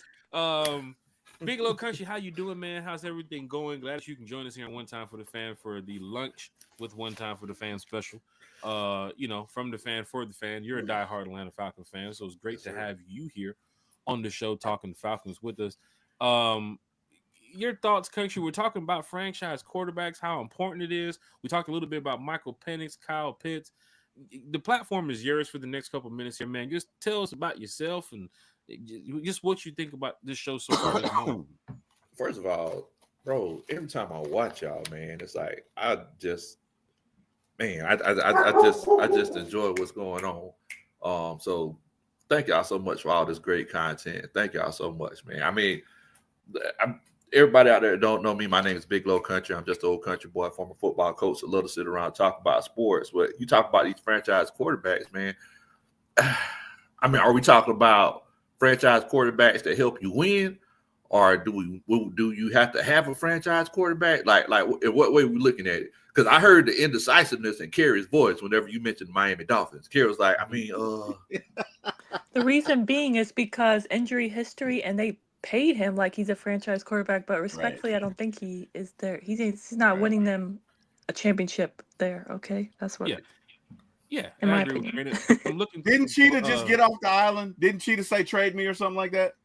One day he said that, and I guess Mike McDaniel called him up and said, "Hey, you can't say that on air. You can talk about it Right. behind Then the he scenes, changed his tune. He changed his Exactly. tune. but you're live." Exactly. Oh, Exactly. Big Red called him. Big Red called him and got him in line. I saw him during that interview when he went back and recanted on the statement. He kept looking over to the right. I'm guessing Mike's You're with like, the ball bat in his hand. I don't want to be traded. I don't want to be traded. Talking fans, hit that like, share, subscribe button. Hey, Big Low. Hey, did Big Red hold him over the balcony? Is that what he did? 9 to 5. Cheetah, what are my office hours? 9 to 5. So 9 to I'm 5. looking when we're talking franchise country. I'm looking like we mentioned Josh Allen with what he means to Buffalo, Lamar Jackson, what he means to Baltimore. Not only does the organization believe that they can win them games, but they believe that this guy can win them a Super Bowl in the future, right? And some of these teams, they're struggling to find a quarterback to even get in the building to even have for even half a season, right? You saw the Jets last year; they put so much into the, with Salah and the offense and the defense to just build around Aaron Rodgers when Aaron Rodgers was not the guy, and you saw it later on in that season. The New England Patriots too, as well. They drafted the guy, high in the draft, only to sit him behind Jacoby Brissett. I guess he didn't win the QB battle in training camp or wherever it was going through the summer, or he wasn't ready. Now they want to run with Drake May going forward. So here in Atlanta, we had Matt Ryan, and we know what Matt Ryan meant to us. And since Matt Ryan being here, our quarterback situation has been pretty rough. Now we got Michael Penix. We're hearing their reports, and he's going to be working with the teammates this offseason. Of course, we've already seen, Michael Penix play a few games, and we heard about them flying out to go see him last year, throw the ball in the snow and in cold weather, drafted him 8. They want Michael Penix here for the future. I say franchise quarterback. They not only win games, but take us to the playoffs, win us division championships, take us to a Super Bowl. A lot of teams haven't found their guy yet. You look at the quarterback situation for next year with the free agents, it's pretty bad. Look at the draft this year. Some of these teams are going to be asked out on finding their guy and winning games. Look at Houston with CJ Stroud. They believe that Stroud is the guy. So when I mention franchise, I'm talking about like the future. You're winning now, you're winning later. Baltimore fans might be upset that they haven't won a Super Bowl in the past couple of years, but I think they feel pretty damn good. They know that they're making it to the playoffs before the season starts. I guarantee you, there's every Raven fan I can call right now is going to say, "Yeah, we're going to the playoffs, so just get through with the season so we can just make it to the playoffs." Same for the Bills. They're looking at it like, "Yeah, we'll see you guys in January." They don't have to worry about September through December. They know they're going to be there in January. So for franchise quarterbacks here in Atlanta or just in the NFL, that's what I'm speaking on. So give us your knowledge, Big Well, Low. you think about that phrase, franchise quarterback, right? A lot of people feel like a franchise quarterback is a guy who, goes out and throws 45 touchdowns, less than 10 interceptions, and 4,500 yards. But me myself, I believe, and it's just like a mate. It's just like a partner. I believe a franchise quarterback is a guy who does what you need to do to win games, to win the Super Bowl. For example, look at your boy Jalen Hurts. Jalen Hurts' numbers aren't crazy, right? But he gets done what he needs to get done to go to 2 Super Bowls in 3 years and eventually win one. And if you go back over the course of history, last year, Patrick Mahomes, he didn't have the most gaudy season. And going back and looking at the Trent Dilfers of the world, the Brad Johnsons, the Jim McMahons, the crazy thing is that, when it comes to franchise quarterbacks, it's the franchise quarterback. It's what's the best for the franchise. There have been times, just like what Kerry mentioned, where you have a guy who could be there for 7-8 years and have a long-term deal. You might say, hey, he's a franchise quarterback, but is he legitimately what's best for the franchise? And I think that's the way you kind of got to look at it. You got to look at it team first, opposed to, who's the sexy name or who's one of the top 5 quarterbacks to go on the fantasy draft. Yeah. And that's how we kind of looked at it with the Miami Dolphins with Tua as well, with Kerry mentioning the contract and the Dolphins. And believing that Tua could, take them to the next step with Tyreek Hill and what they were building down there. Look at a team like the Jacksonville Jaguars, where they drafted Trevor Lawrence. Now there's reports. I don't know if you heard about it, but I don't know if it's just true that Trevor Lawrence mentioned that the Steelers might even be in the runnings for taking him. The Jags believe that Trevor Lawrence was the guy too as well. They paid him a good amount of money. They believe that coming out of Clemson, he was going to be the one to take them to the next level. I think he had a decent so far. Otherwise, in the injury and not being able to play with some I think decent talent. I mean, he had Calvin Ridley for that season too as well. But Trevor Lawrence doesn't seem to me like the franchise guy down there in Jacksonville. I mean, there's some fans that's on the fence about Trevor Lawrence versus the Buffalo Bills fans. Oh, they're building statues of Josh Allen everywhere because they believe they get naked with Josh Allen. Better get naked for that dude. Wow. Sheesh. Well, wow. Now think about this. Think about this because and this kind of goes back to the conversation y'all were just having a few minutes ago. Yeah. Whenever you mentioned Calvin Ridley, you was like, oh, but they did have Calvin Ridley. I think where we're at right now as fans, especially looking at this Kyle Pitts situation, we're thinking more of our guys than we need to because there are guys. Think about that. Like, what has Kyle Pitts really done the last 3 years? Mm. I mean, there's flashes in the pan. Right, like just like Kerry mentioned earlier, National Tight Ends Day. Like Kyle Pitts, he goes off. Like we know he has the potential to go off, right? But I mean, consistently, what's Kyle Pitts done that Darnell Washington wouldn't have been able to do? Mm-hmm. What has he done that Dallas Goedert wouldn't be able to do? What has he done that Kincaid? Exactly. Like, what has he done for us to be like 3-4 catches a game? We can find that. Like you're looking for that over the top flashy guy. That's what Kyle was supposed to be. But maybe some people just want short and sweet with Kyle. Dink and dunk. Give me 25 to 50 yards a game, and then we'll be good.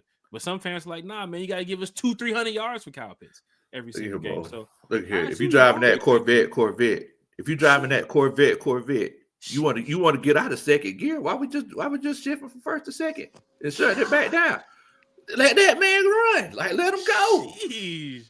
My boy Bigelow Country's on fire here. Bigelow Country, where can they find you on social media too as well before we start talking some more Falcons football? I know some people probably looking like, wait, one time for the fan guy, so a new podcaster? No, that's Bigelow Country Sports, man. Diehard Atlanta Falcon fan, season ticket holder.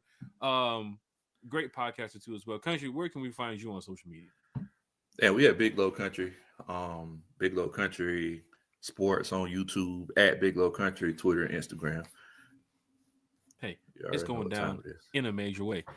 Big Low Country, just hang around here just for a minute. We want to continue with the franchise quarterbacks because we're going to get to the Falcons here in a minute. I'm going to run through it because this was so good to have this conversation because we stopped on the Pittsburgh Steelers. We even stopped on the Cleveland Browns. Now we go to the AFC South, the Houston Texans. I think they feel like they have their guy with CJ Stroud, right? They're not going to be in the quarterback list this year looking for a guy. The Indianapolis I'll be right back. Go ahead, brother. The Indianapolis Colts, Terry, I think Kerry had to step away too. The Indianapolis Colts, Terry, they drafted Anthony Richardson to believe that he would be the franchise guy. It looks like it hasn't worked out that way. You've seen with the performance, with the injuries. Now they are going to go back into the quarterback hunt. I showed you guys already the free agent quarterbacks list. I think I have it up here right here on the screen. As you can see, Sam Darnold is pretty much the biggest name with Justin Fields, maybe Aaron Rodgers. So where will they end up? You never know. But the Colts will be looking for a quarterback, I believe, this season to help them with their franchise. The Jacksonville Jaguars, I don't think that they believe that much in Trevor Lawrence, although they are building a new stadium. Could it be for a rookie quarterback that year when the stadium is finished building? Could it be for Trevor Lawrence? We will see. But I think I know some Jags fans who are not too happy with Trevor Lawrence, right, and his performance too as well. But then some fans are kind of like, the Jags haven't built well around Trevor Lawrence, right? The Tennessee Titans, it hasn't worked out well for them. A lot of these teams are looking for franchise quarterbacks. The Chiefs, they're good. Justin Herbert with the Chargers, they're good. Is it Bo Nix in Denver? Possibly. The Raiders do not have their quarterback just yet. They will be in the hunt this year. Philadelphia, we talked about them. They're good. The Commanders, Jaden Daniels. Look at the success of drafting a guy that you know can win you games. Jaden Daniels seems to be good going forward. Terry, here's another big one here. Dak Prescott and the Cowboys. You see, as big of a team, America's team is 50-50 on Dak Prescott and the Cowboys, right? So even as big as they are, stadium, this logo-wise, team name, alumni, whatever, they still have problems with their organization. They can't get it right with the quarterback. I don't think Dak Prescott is their guy for the future. This could probably be Dak. You put up another 7-10 season, I don't think you're gonna be a Cowboys quarterback. 60 million. Where's it going? You saw what we did with Kirk Cousins. He's gonna be out of there. Have you taken a look at his contract? Dak Prescott? Kirk Cousins, we're essentially out of that this year, right? Yeah. I don't think Dak's contract is similar, sir. You know what? Let me take a look. I could be wrong. Let's pull it up, Terry. Because you're looking at some of these contracts too as well, and just off of the performance of the Cowboys, they haven't been too good in the past couple of years. And if the Philadelphia Eagles and the Commanders keep dominating, and the Cowboys keep having these type of seasons, Dak was also injured this year too as well. The ship will be sailing very soon for Dak Prescott. Just in my opinion. I'm not working with them at all. I'm not saying you're wrong. The New York Giants, Daniel Jones, remember his contract too as well? And of course, his performance, where did he end up? He's now with the Minnesota Vikings. But Daniel Jones sucked, man. Daniel Jones sucked from day one. Goodness gracious. Yeah, he sucked from day one. First off, that was stupid of them to pay him that. He sucked. That was a fleece. The Giants now look for their future quarterback in the draft at number 3. They deserve what they got. Hey guys, can I give some breaking news? Yes. Not related to Hooters. Oh wow. So this one is, it does relate to us because it is relating to our most hated rivals. The Saints are hiring former Chargers head coach, current 49ers assistant Brandon Staley as their new DC. Wow. Yeah, that's tough. I mean, That's Brandon breaking Staley's news. he ain't gonna lie, he gets after on defense. I mean, they're trying to regroup down there in New Orleans. He's a good coordinator, not a good head coach, but a good coordinator, honestly. Yeah. Kellen Moore getting ready to bring some, some talent down there in the coaching staff, but it's all right because you still have to go up against the Atlanta Falcons. And guess what? As we talk about the franchise quarterback issue, the Saints don't have theirs.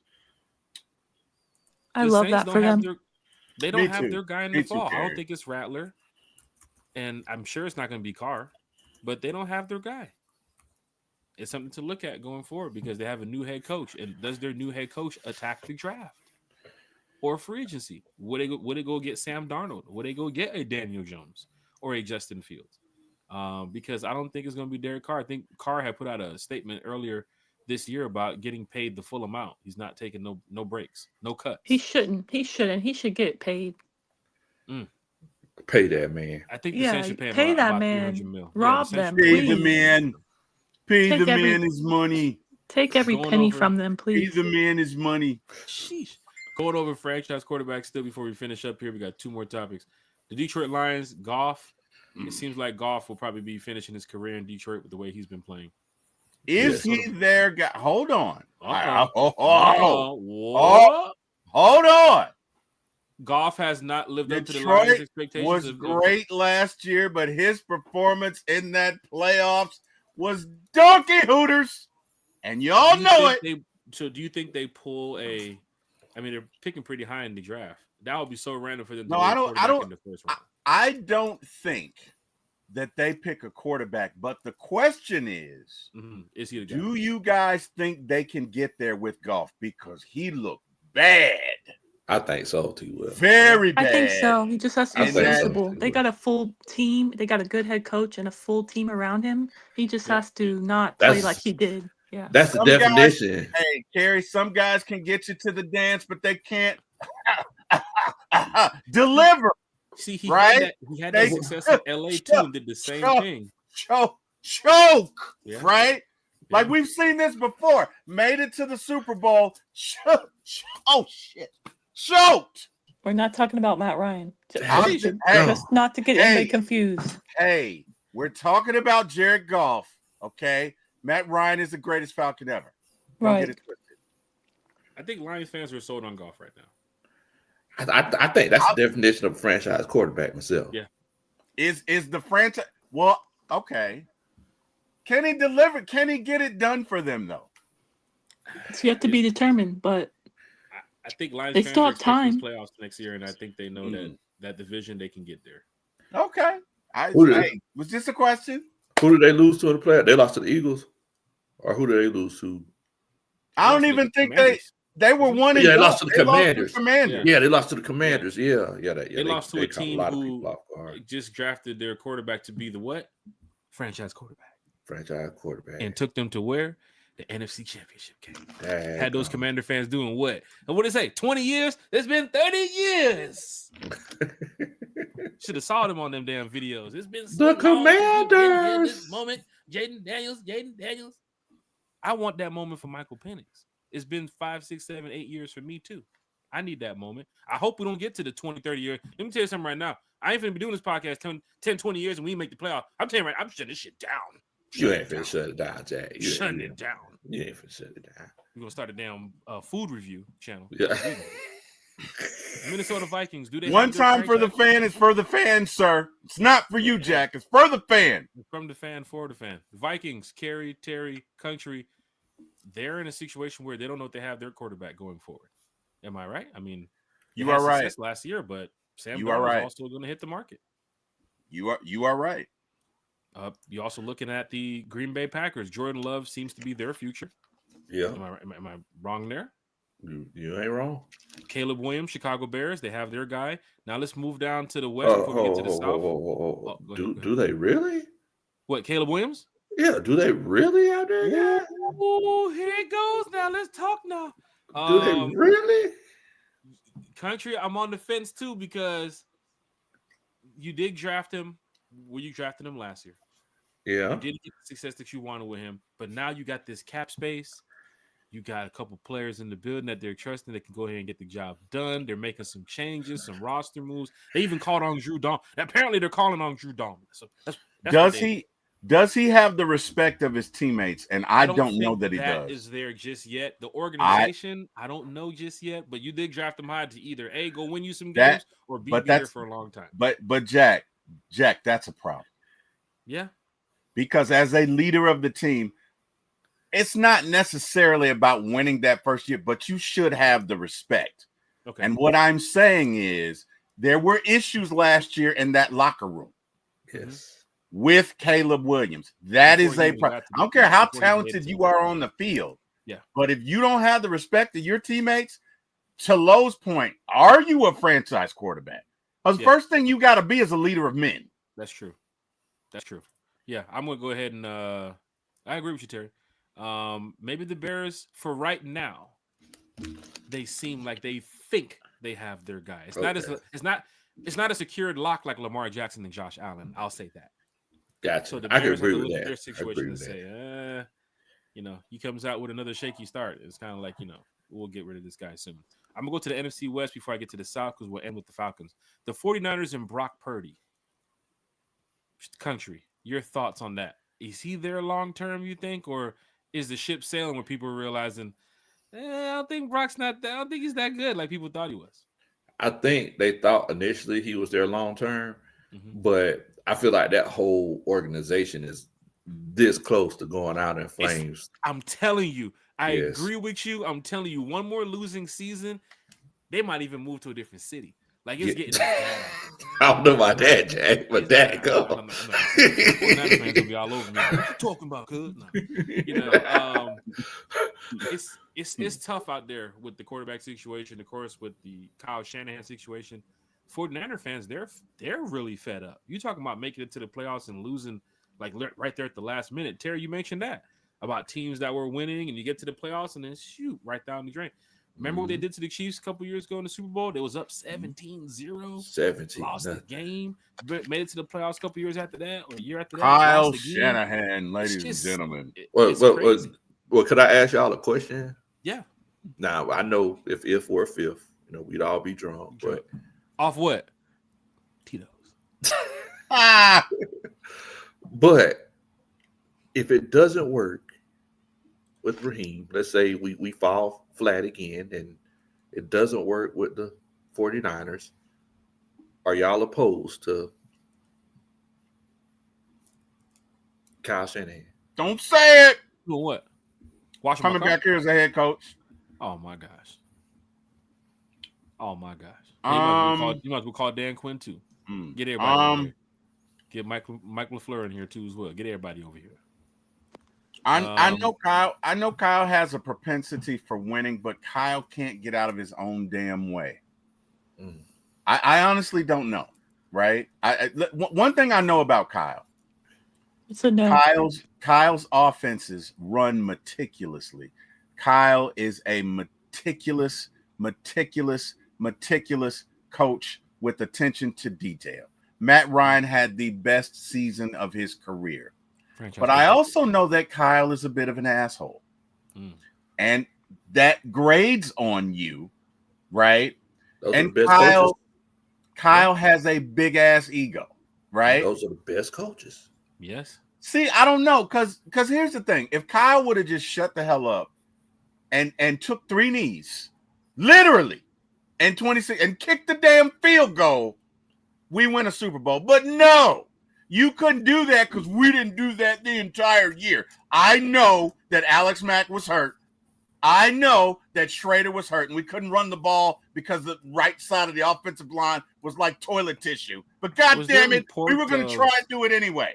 Was there also reports of Freeman getting into it with Bobby Turner, the running back? I think he did. Yeah, he didn't play the rest of that second half, right? Or Coleman played in or something like that, and Freeman got back into the game during that block or the play before or the audio. Something I heard about that. I think, and I hate going back to the Super Bowl because it hurts. I feel like Kyle Shanahan should have asked the same question that SZA asked in that song, Kerry. I don't know if you know which song I'm talking about, but he should have asked while he had a chance to take those knees and kick that field goal. He should have asked, "Am I doing too much?" He should have asked the question.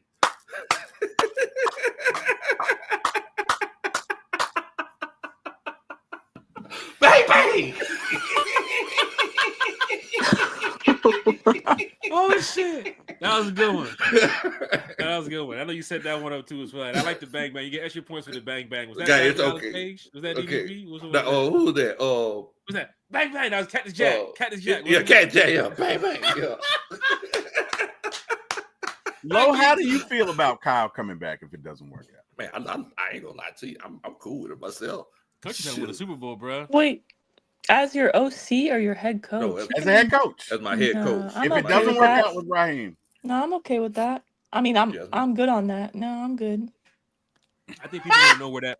I'll pass. Why are we taking back X's again? Oh, here we go. Here we go. We already no. Thank you. Taking X's back. And he still hasn't won a Super Bowl, so no. Gosh.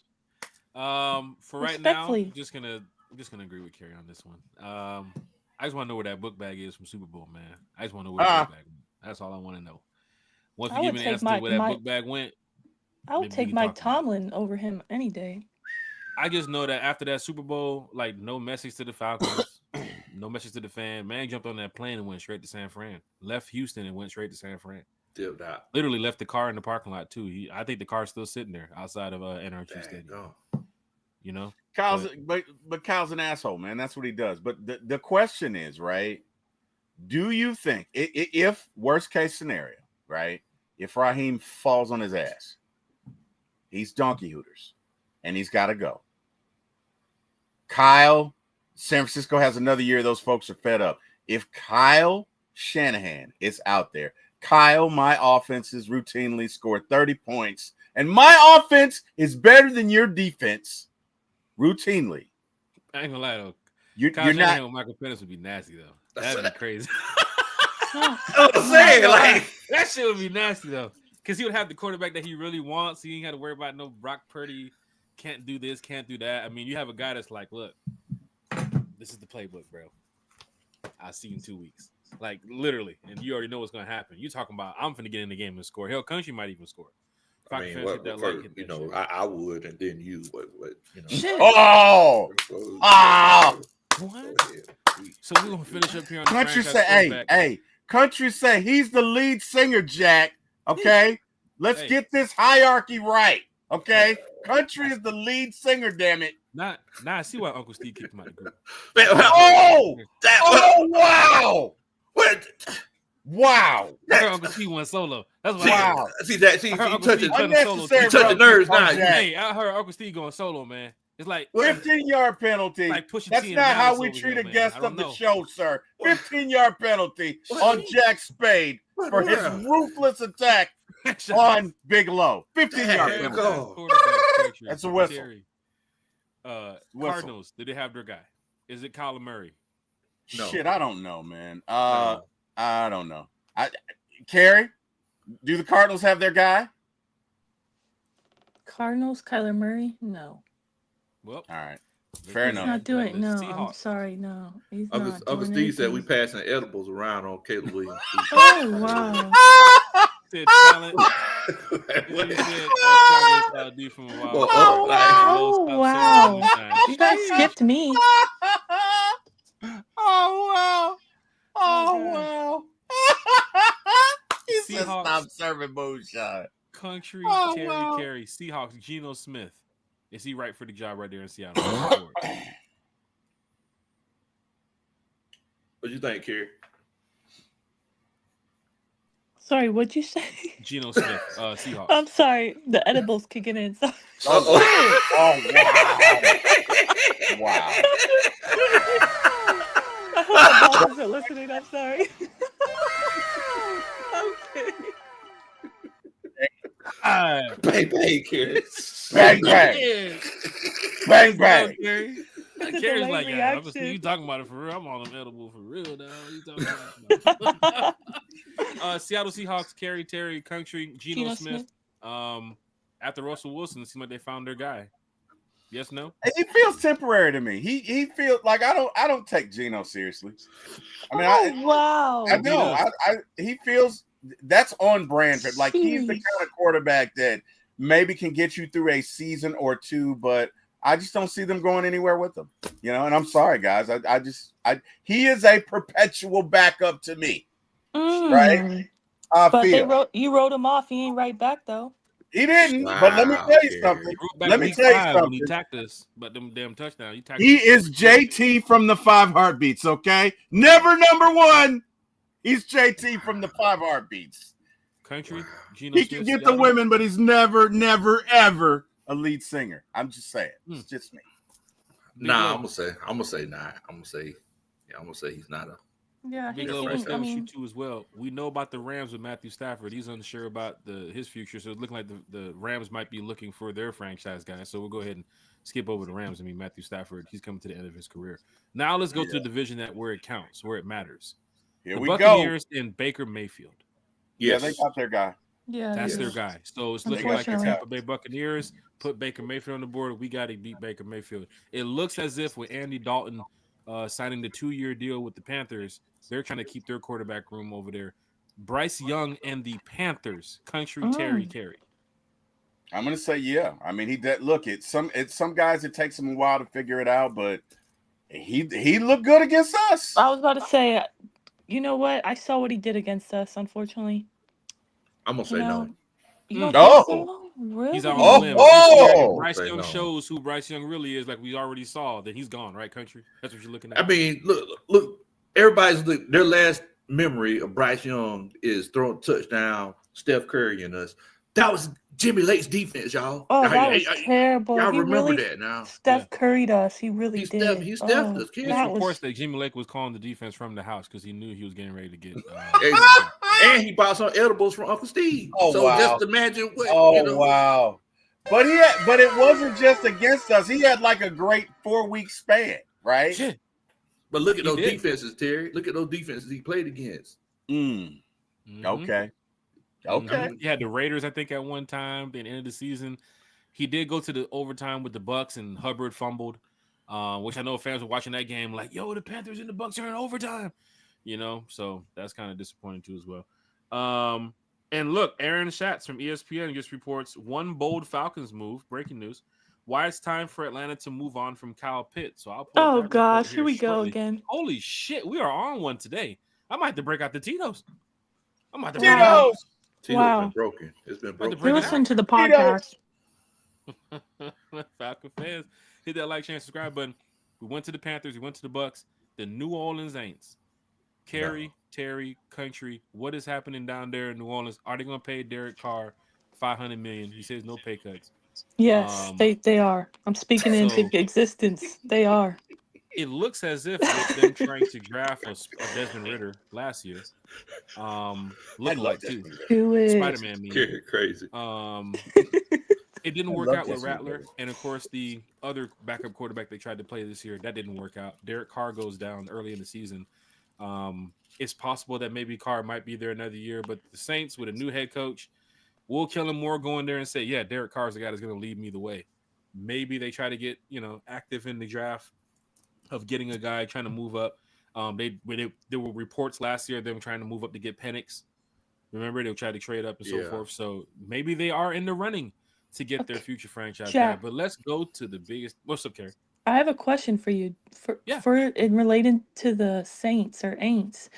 Do you think I've seen reports of Carr being traded this offseason? Do you think he could go back to the Raiders who need a quarterback and he could go back to his old stomping grounds? It's where the NFL and where these GMs view Derek Carr. Is he a starting quarterback still in this NFL? Of course, I told you the NFL free agency list. Let's go back to it. It's pretty bad.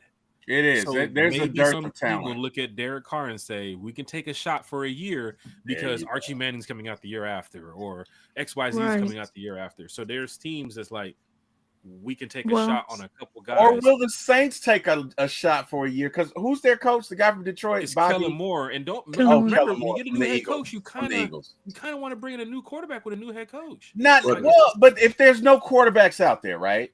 The Saints are sitting in that draft right now. The Saints are sitting in that draft like, look, maybe where are the Saints? Where are they drafted? They draft above us. Yeah, they're it was 8 or 9, I think. Yeah, I think like 8. Them and the Panthers They're are right 9. next to each other.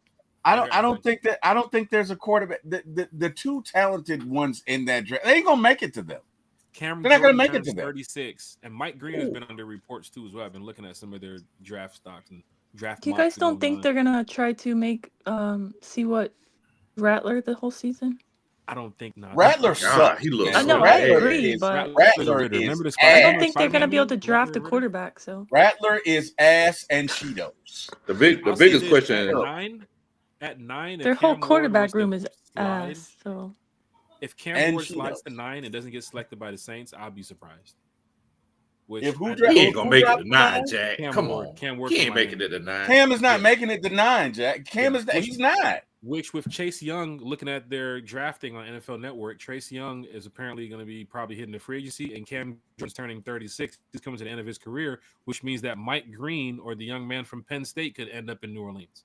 That's the part we got to look at because we need a pass rusher, right? And it's looking like the Saints probably need one too as well. Quarterback franchise. Yeah, they're banged up on that O-line too as well. That tackle from Missouri could fit them well. The biggest question that the Saints have to ask themselves, or they need to call the finance office and ask, did they buy gap insurance? Because they're upside down on that car payment. So it's like that. If it's a total loss, then they got to ask, did they purchase the gap insurance? He just does not miss, ladies and gentlemen. He does not miss. He does not. We miss. don't want to talk about what's happening. I see you, Big Low. He does not miss. Of course, you've probably seen the reports of change his name to Sniper. Sniper Low. I think Carr could really go to the Raiders, honestly. And now that I'm really thinking about it, he could. They haven't done anything without him. There's so much bad blood with players returning back to their old teams or coaches returning back to their old teams. You see Carr go back to the Raiders, and Raider fans would be like, "What? Why is that not the case with us? Like because we do that all the time. Shit, country. Kellen Moore is an offensive guy, right? Who gives you the better chance to win, Carr or Donkey Hooters? Carr's Donkey Hooters too. He's not much better for veterans. No one is as bad as Spencer Rattler. You know this, Terry. Rattler is ass. I could probably can I tell play you better something? than Rattler. Rattler and Derek Carr have the same exact amount of playoff wins. Derek Carr has never won a playoff game, and neither has Rattler. So, Kerry, don't do it to him. Wow. Kerry, that is an oversimplification. You know that Carr is far better than Rattler. I mean, I don't rate him personally, but for what you're paying him, what they paying him, it's a ripoff. They're getting fleeced. I mean, a lot of teams are getting fleeced. Kirk Cousins did fleece us too. That's the going rate for quarterbacks, though. That's it's sad.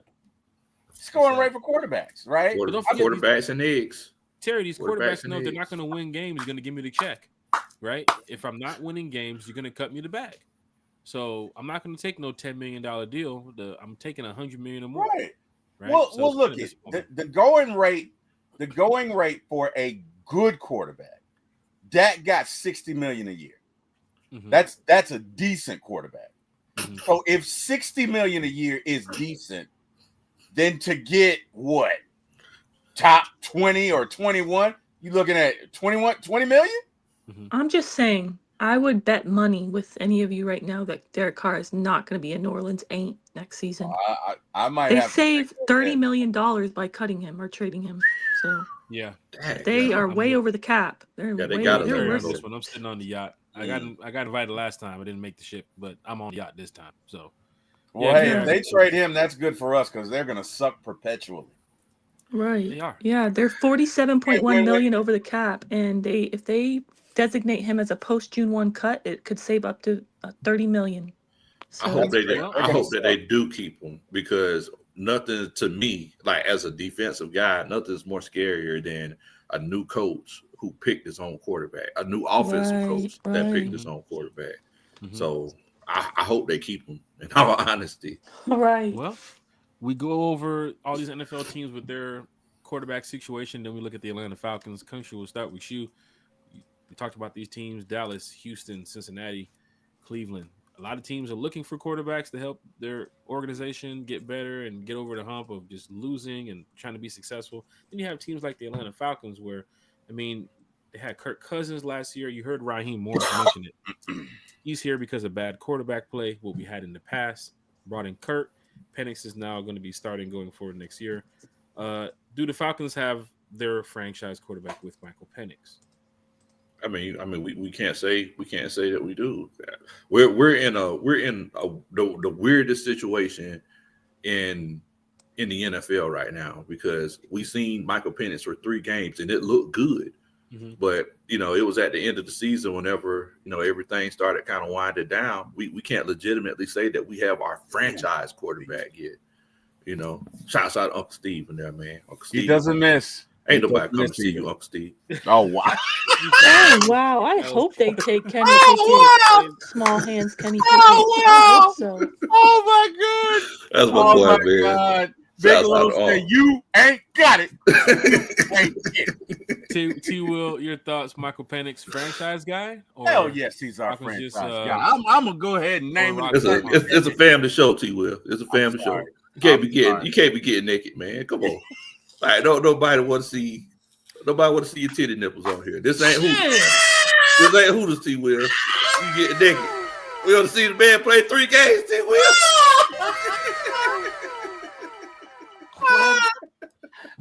Hey. Michael Penix is that dude. I'm saying it right here. He is the next great left-handed quarterback, and he is going to experience a lot of success with the Falcons. So I don't care what anybody else says. This man has a cannon for an arm. Okay, 2 things. 1, he's got a cannon for an arm. Yes. That is undeniable. And 2, this man's heart pumps no Kool-Aid. It is 4th in the season. We are playing in Washington. The crowd is going crazy. They are saying everything. And Penix drops back and throws old number 1 Charlie a fastball to who? Kyle Pitts, low and away, hitting him in the chest. Touchdown. We tie the game. Wait, you're saying we're going to see more of that? They don't make like that anymore, sir. Okay? You can't teach. You can't teach clutch Either you got it or you don't. Either you fold or you don't. You can't teach clutch like you can't teach cool. Either you got it or you don't. And this man has it in spades. Hell yes, he's our quarterback. T-Will, one time for the fan, former ATL Sports. Carry, BPE? Big Penix Or energy. nah? When he wins us a Super Bowl, you got to actually say it. Promise me you guys are going to say it once he wins us a Super Bowl. Oh, shit. Oh, wow. Jack, you're on the spot. Hey, You'll say Big Penix energy when you're on that Tito's and we're winning that Super Bowl. No, you got to put it on the shirt. You got to put it on the shirt, Jack. Oh shit! You got to put it on the shirt, Jack. What you doing? God. You got to wear that during the 24-hour stream. Oh, put that on yes, we're doing a 24-hour party stream at shit!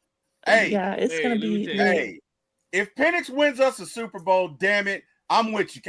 Big Penix energy, you got. Hey, let me say so. Yes. Terry first said it's funny because. Oh wow! Look at. What's up? I think Terry's drunk on the show. You didn't see when Uncle Steve said the edibles got passed around. Along with the moonshine, Ron. Along with the moonshine, Ron.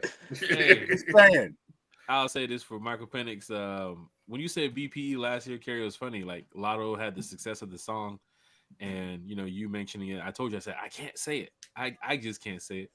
But then again, you see Dwayne Ruffin and other fans. Terry has said it too before, so I'm rocking with Michael Penix this year, man. I've always believed in my Falcons. Country, I'm one of the most positive Falcon fans out here in the world. Every time I need a pickup. But yeah, hey man, let's go, man. Penix energy, Penix. I mean, you might well say big. Might well just say big. Michael Penix. Real big. You might well just say big, Jay. I mean, if you're gonna say Penix, you might well just say big. I mean, at least they're like Michael Penix energy this season. I need that from at least they're like T. Will yesterday. But T. Will was like, yes, because the Penix rose from the ashes. Like, I'm like, wait, what? I couldn't believe he said that. I was like, you see what I did there, Lo? I was in shock when he said that. And then he didn't say Penix. He kind of like blurred the lines. He was like Penix. Yeah, like Penix.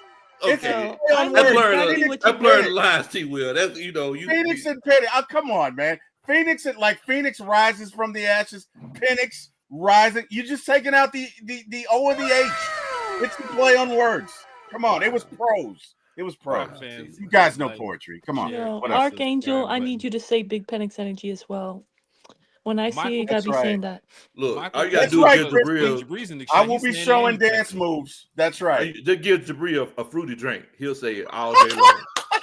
That's how my boy Jabril rolls. What you drinking over there, man? What you drinking? I like those fruity drinks, man. Give Jabri some Tito's, and 2 hours later, he's like, Big Penix energy. Hey, let me tell you something, Jabri, man. Jabri, diehard Atlanta Falcon fan, home and away games. He's also there to support his Falcons at home. But we had a great conversation driving down to New Orleans 2 years ago. It was his first time in New Orleans. He needed a way to get down there. He's looking at the flights and looking at the car and the rental and everything. He was like, man, Jack, I know you driving, bro. Let me ride with you. I said, Jabri, get your ass in the car, man. We driving down to New Orleans. We're going to go down there and have a good time. Man, we talked about football, talked about the Rise Up Tour, talked about the podcast. Jabri understands it. Like Lethal Shooter, he understands it now. Jabri understands it now. He's a diehard Atlanta Falcon fan. That's my boy. But when it comes to like talking football, you can look at DSGB's post, Jack. Where? Jack, when we win the SVBB. Not me, sir. No, sir. Oh, wow. I can't even get him to wear the shirt. You're trying to get him to get the tramp stamp? Hey. Nah. Now that, no. Absolutely not. Do you guys have a Falcons tattoo? And when we win the Super Bowl, would you get a Falcons tattoo? Not necessarily never a tramp stamp. Not a tramp stamp, just in never general. Tramp stamp. When they win the Super Bowl, I might get my first tattoo, and it might just be the Atlanta Falcons Super Bowl tattoo right there. I ain't gonna lie. I mean, it's a big moment for me. I was talking about running on the field. I'm talking about what we're gonna do when the Falcons win the Super Bowl. We're talking about 24-hour streams. I still might be in jail from running on the field. Oh, wow. During the fourth quarter, because they're going to say, yo, man, who is this guy on the field with 2 minutes left to go? And he got the ball. And will they ban me if I do that? I'm not bringing the ball back. I'm running. I'm pretty fast too. I ran 4x1 and 200 in high school. I'm pretty fast, so I can run past safe Are security. you taking your shirt Yes. off, Jack? Jack, Huh? Are you taking your shirt off when you? It depends when if you I've been jump in the on gym or not. I'm not finna take it off. You can see number. You know what I'm saying? Well, Everything hold just on. Now falling off. you we and finna the do all that. I'm finna be Falconator, abbed up. No, I'm finna promote my Instagram. you and the and all that stuff. Falconator have an agreement that you're going to take your shirt off and run. The on the Falconer field. can take his shirt off. He's the decoy. See, I need him to get on the field first. I need to chase him so I can go get the ball. I'm not trying to get tackled. I'm just trying to get the ball. All you And gotta do talk go to a to the couple players side. on the way. Go to the sideline, Jack. Like, why you run on the field? Just steal one from the kicker's bag on the sideline. That's all you got. So- you that right, country? Yeah. I have a question. Big shout out Will I Bradley be Finney, too, banned? so big shout out to Finney. Will I be banned from the Bends? Because I do not want to be banned from the Bends. But So say it's we looking like win you our get banned. first not even our Super Bowl, even if we win our first playoff game in the Bends, and I run onto the field, will I be banned or? Probably yes. Nah, Oh, Gary, Sorry, you know yes. Jack It'd be Spade. like- You good. You know Jack. I mean, You good to I don't go. want to be banned, but I might be so excited, so happy. So here's the funny thing. Remember the situation with the Lions guy who got the fighting with Mike LaFleur before the playoff game? Did you hear No. about it? The I Lions don't remember fan, he that. was on the field doing the flag for the national Mhm. anthem. He turns around and gets into it with Mike LaFleur from Really? the Green Bay Packers. There's a video on it. And before the Wow. game, they're going back and forth. Like, this fan is giving it to Mike. And they had to bring security over there. Apparently, the Detroit Lions, I guess, banned this guy from Ford Field.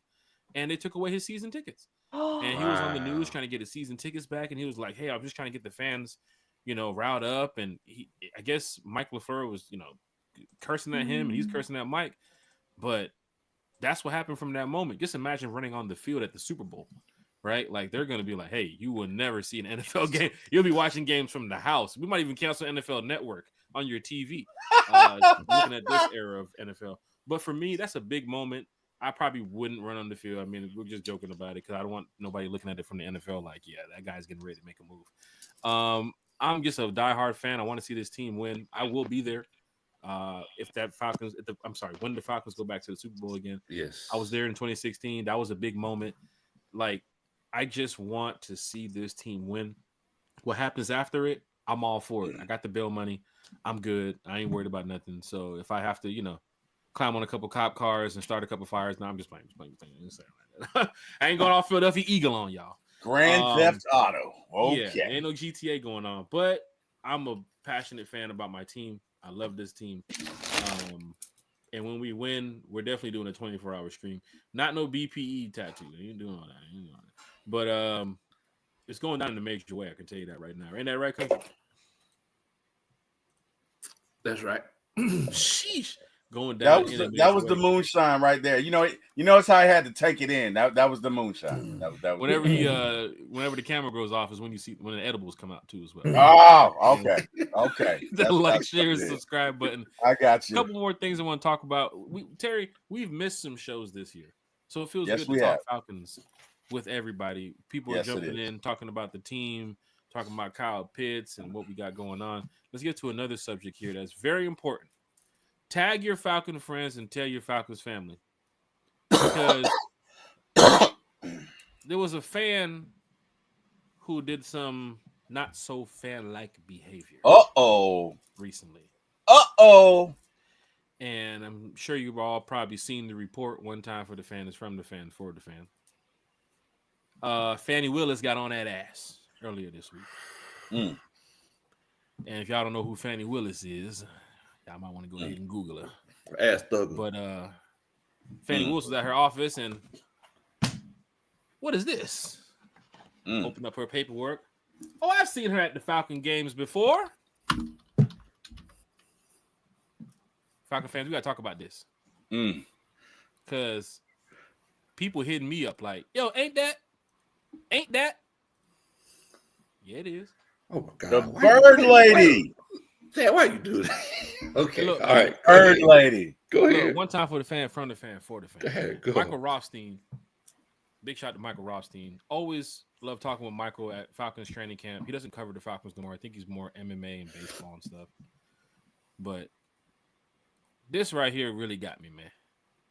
Falcon super fan bird lady faces criminal charges, man. I'm sure most of you all have probably seen the bird lady at the game. I'm sure you all probably have conversations with her too, as well. For those that have been in that super fan moment, you run across these fans, you see these. You fans gotta pay. You gotta pay first, but go ahead.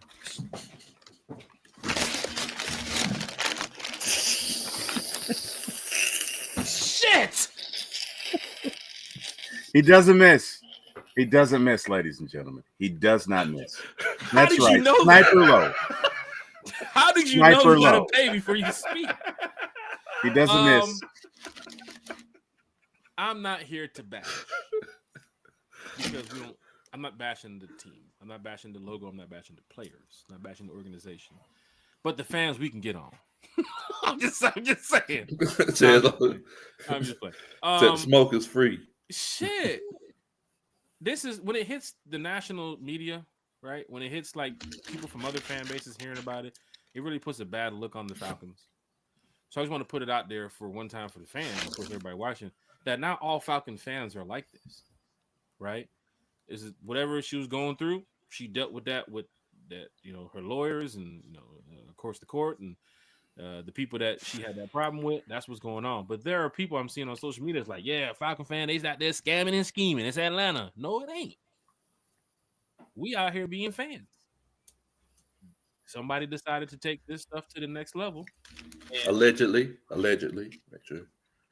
Allegedly. And this is where we're at right now. So because it has reached the national stage and people are reporting on it, I'm sure you already heard about there was allegedly this event or a game or something that they were involved in, or she was involved in, that she was supposed to be helping these folks out in Kansas City, and it didn't go through, allegedly. And now this is where we're at. But for the fans that's bashing the Falcon fan base off of this, this ain't us, right? This ain't us. It'll never be This us. ain't Country like ain't us. like that. This You ain't feel what like I'm saying? us. Kerry ain't like that. They're not like T-Will us. ain't like They that. not like us, Eric Kerry. Parker, Lisa Shepard, April Thomas, DSGB Hall. They ain't like that. Look at Eric Parker. She scammed Falcon fans too. Man, don't even That's talk about the Super terrible. Bowl. Don't even talk about the Super Bowl. We remember the Super Bowl with the Don't buses even and stuff talk like about the that. Super Let's get Bowl. we can get down to the nitty gritty. I ain't even going to get to what happened in London when we had a Oh party. man, with don't Rashford in even London. go. Just Don't knowing even. Just Don't putting even it go out there. there. It's a little bit that fans need to look at and say that this is not what represents the Atlanta Falcons fan base. But you remember, was that Chiefaholic on Netflix?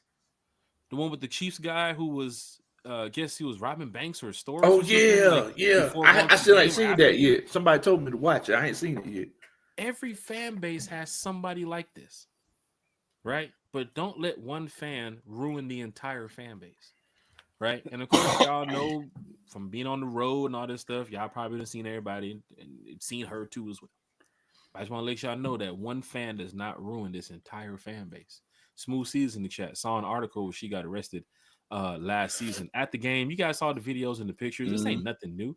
But Fannie Wills dropped the book on her. Apparently, allegedly, is going down. So this is where it is. After fizzled tailgates, Falcon superfan Burley faces criminal charges. T-Will, just want to go to you quickly, man. Just your thoughts, man. One fan doesn't ruin the fan base. A lot of people are talking about this on social media. Just quickly, your thoughts. We're not bashing, we're just giving our thoughts on this. Hey, man. Quote my mom and dad up in heaven. Hello, mom and dad. One monkey don't stop no show. It is what it is. This is her. This ain't us. She's not like us. We're going along with the theme. One monkey don't stop no show. This is her. This is what she chose to do. In no way does she represent any Falcon fans that I know, any Falcon people that I know. This was her. This was a bad decision that she made. But guess what? She's not the first and she won't be the last. I'm sure there are other fans of other franchises that have done the same thing, right? Look it. She wanted money. She chose a devious scheme to do it. She got caught. She's going to pay the price. That's it. Yep. Doesn't represent us at all.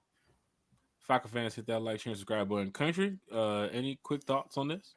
I definitely agree with your sentiments. One person does not represent the fan base. 2 years ago, Desmond Ritter was playing terribly. Oh wow! Oh, I love wow. Desmond Ritter. We're on a heater this afternoon. I love Desmond Ritter. Where's Uncle Steve? I love Desmond. I love Desmond. So I don't know why y'all surprised. Y'all know it. I mean, it's like we can't. Y'all trying to protect this man. People watching this podcast like, hey, well, shit, look, they keep talking about goddamn. look, it is what it is. Man, what am I doing in Jersey? I'm about to go show these motherfuckers. It is what it is. They probably bought it after he left because they were giving them away. They were giving $20. Damn! Wow, he's still taking shots. Anyway, wow. Anyway, Woo! 2 years ago, Desmond Ritter was playing terribly, right? And to show that one fan doesn't have, it doesn't represent the whole fan base, I took it upon myself, and there may have been some pettiness behind this. I mean, Kendrick Lamar is one of my favorite rappers. There may have been some pettiness, but I took it upon myself to create a petition, to bench Desmond Ritter, right? Mm-hmm. So I'm sorry. This was actually to start Desmond Ritter. I made the petition to start Desmond Ritter because Marcus Mariota was playing so bad. I think Yuri made the petition to bench them. Anyway, fact of the matter is, involved in this. Yeah. Oh, wow. It goes further, I promise. But the fact of the matter is that some people agree with it, some people disagree with it. But I mean, I know there was a lot of Falcons fans. Whenever I said, "Hey, we need to bench Marcus Mariota and start Desmond Ritter," a lot of Falcons fans was like, "Oh, Big Low, he don't speak for me and how I feel." Crazy thing is, I don't forget nothing. Those the same people that got utterly and unmitigatedly naked for Desmond Ritter whenever it was time for him to take a step down, but they didn't want to. You know who you are. You know who you are now. But the fact of the matter is that those same people was like, oh no, he don't speak for me. He don't speak for me. He don't say nothing for me. But I blame my plane here. As far as the bird lady goes, she don't represent everybody. I mean, allegedly she did some negative things, and the justice system is going to play out the way that it should. And T-Will, you a fool. The justice system is going to play out the way that it should. But at the end of the day, she doesn't represent everybody. Just like T-Will said, one monkey don't stop no show. Right. So I mean, we'll see what the justice system says, but yeah. Carrie?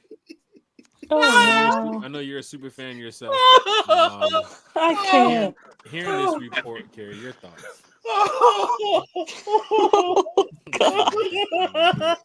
This is good. I'm over here doing my ESPN shit with the papers and stuff.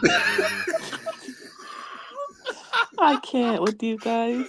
This is great. That's what we want. That's what podcast is about. I'm thinking about the many conversations that I've had with Jack. I'm not going to say it, but this shit is funny. If you knew, this shit is funny, okay? Country is a comedian. You guys just don't know what he's saying. But God damn it, if you did. Oh, shit.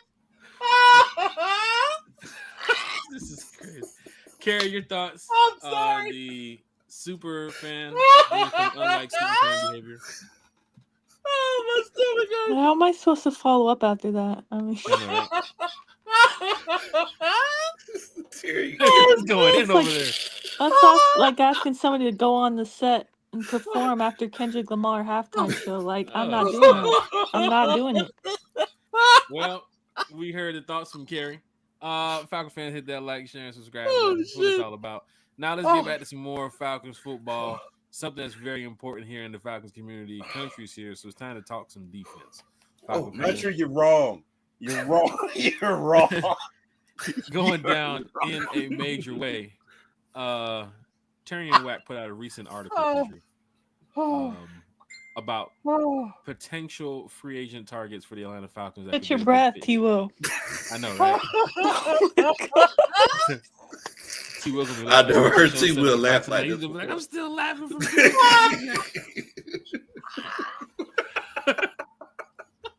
Hey, you know what's funny though? it's good to have a laugh on these type of days, right? Like Terry, when was the last time you had a laugh like that, right? Right? I'm laughing. Look, Jack, I'm laughing because I remember a show we had. Yeah. And one of the people in there, when Bigelow was talking, would have been like, motherfucker. Like, and you know the show I'm talking about, Jack and Carrie. You know the show I'm talking about. That's what made it so funny to me. Right? I'm not gonna oh my god, that shit's hilarious. Oh my You know god. the show. Oh my god. Oh, that's so funny. Oh, that hurts my stomach. Jesus Christ.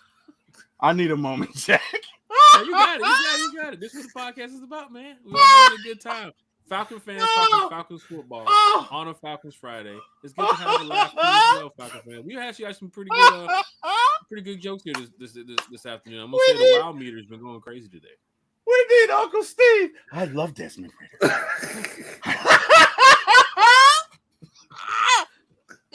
I'm sorry. I can't. We might have to call goddamn 911 for Terry.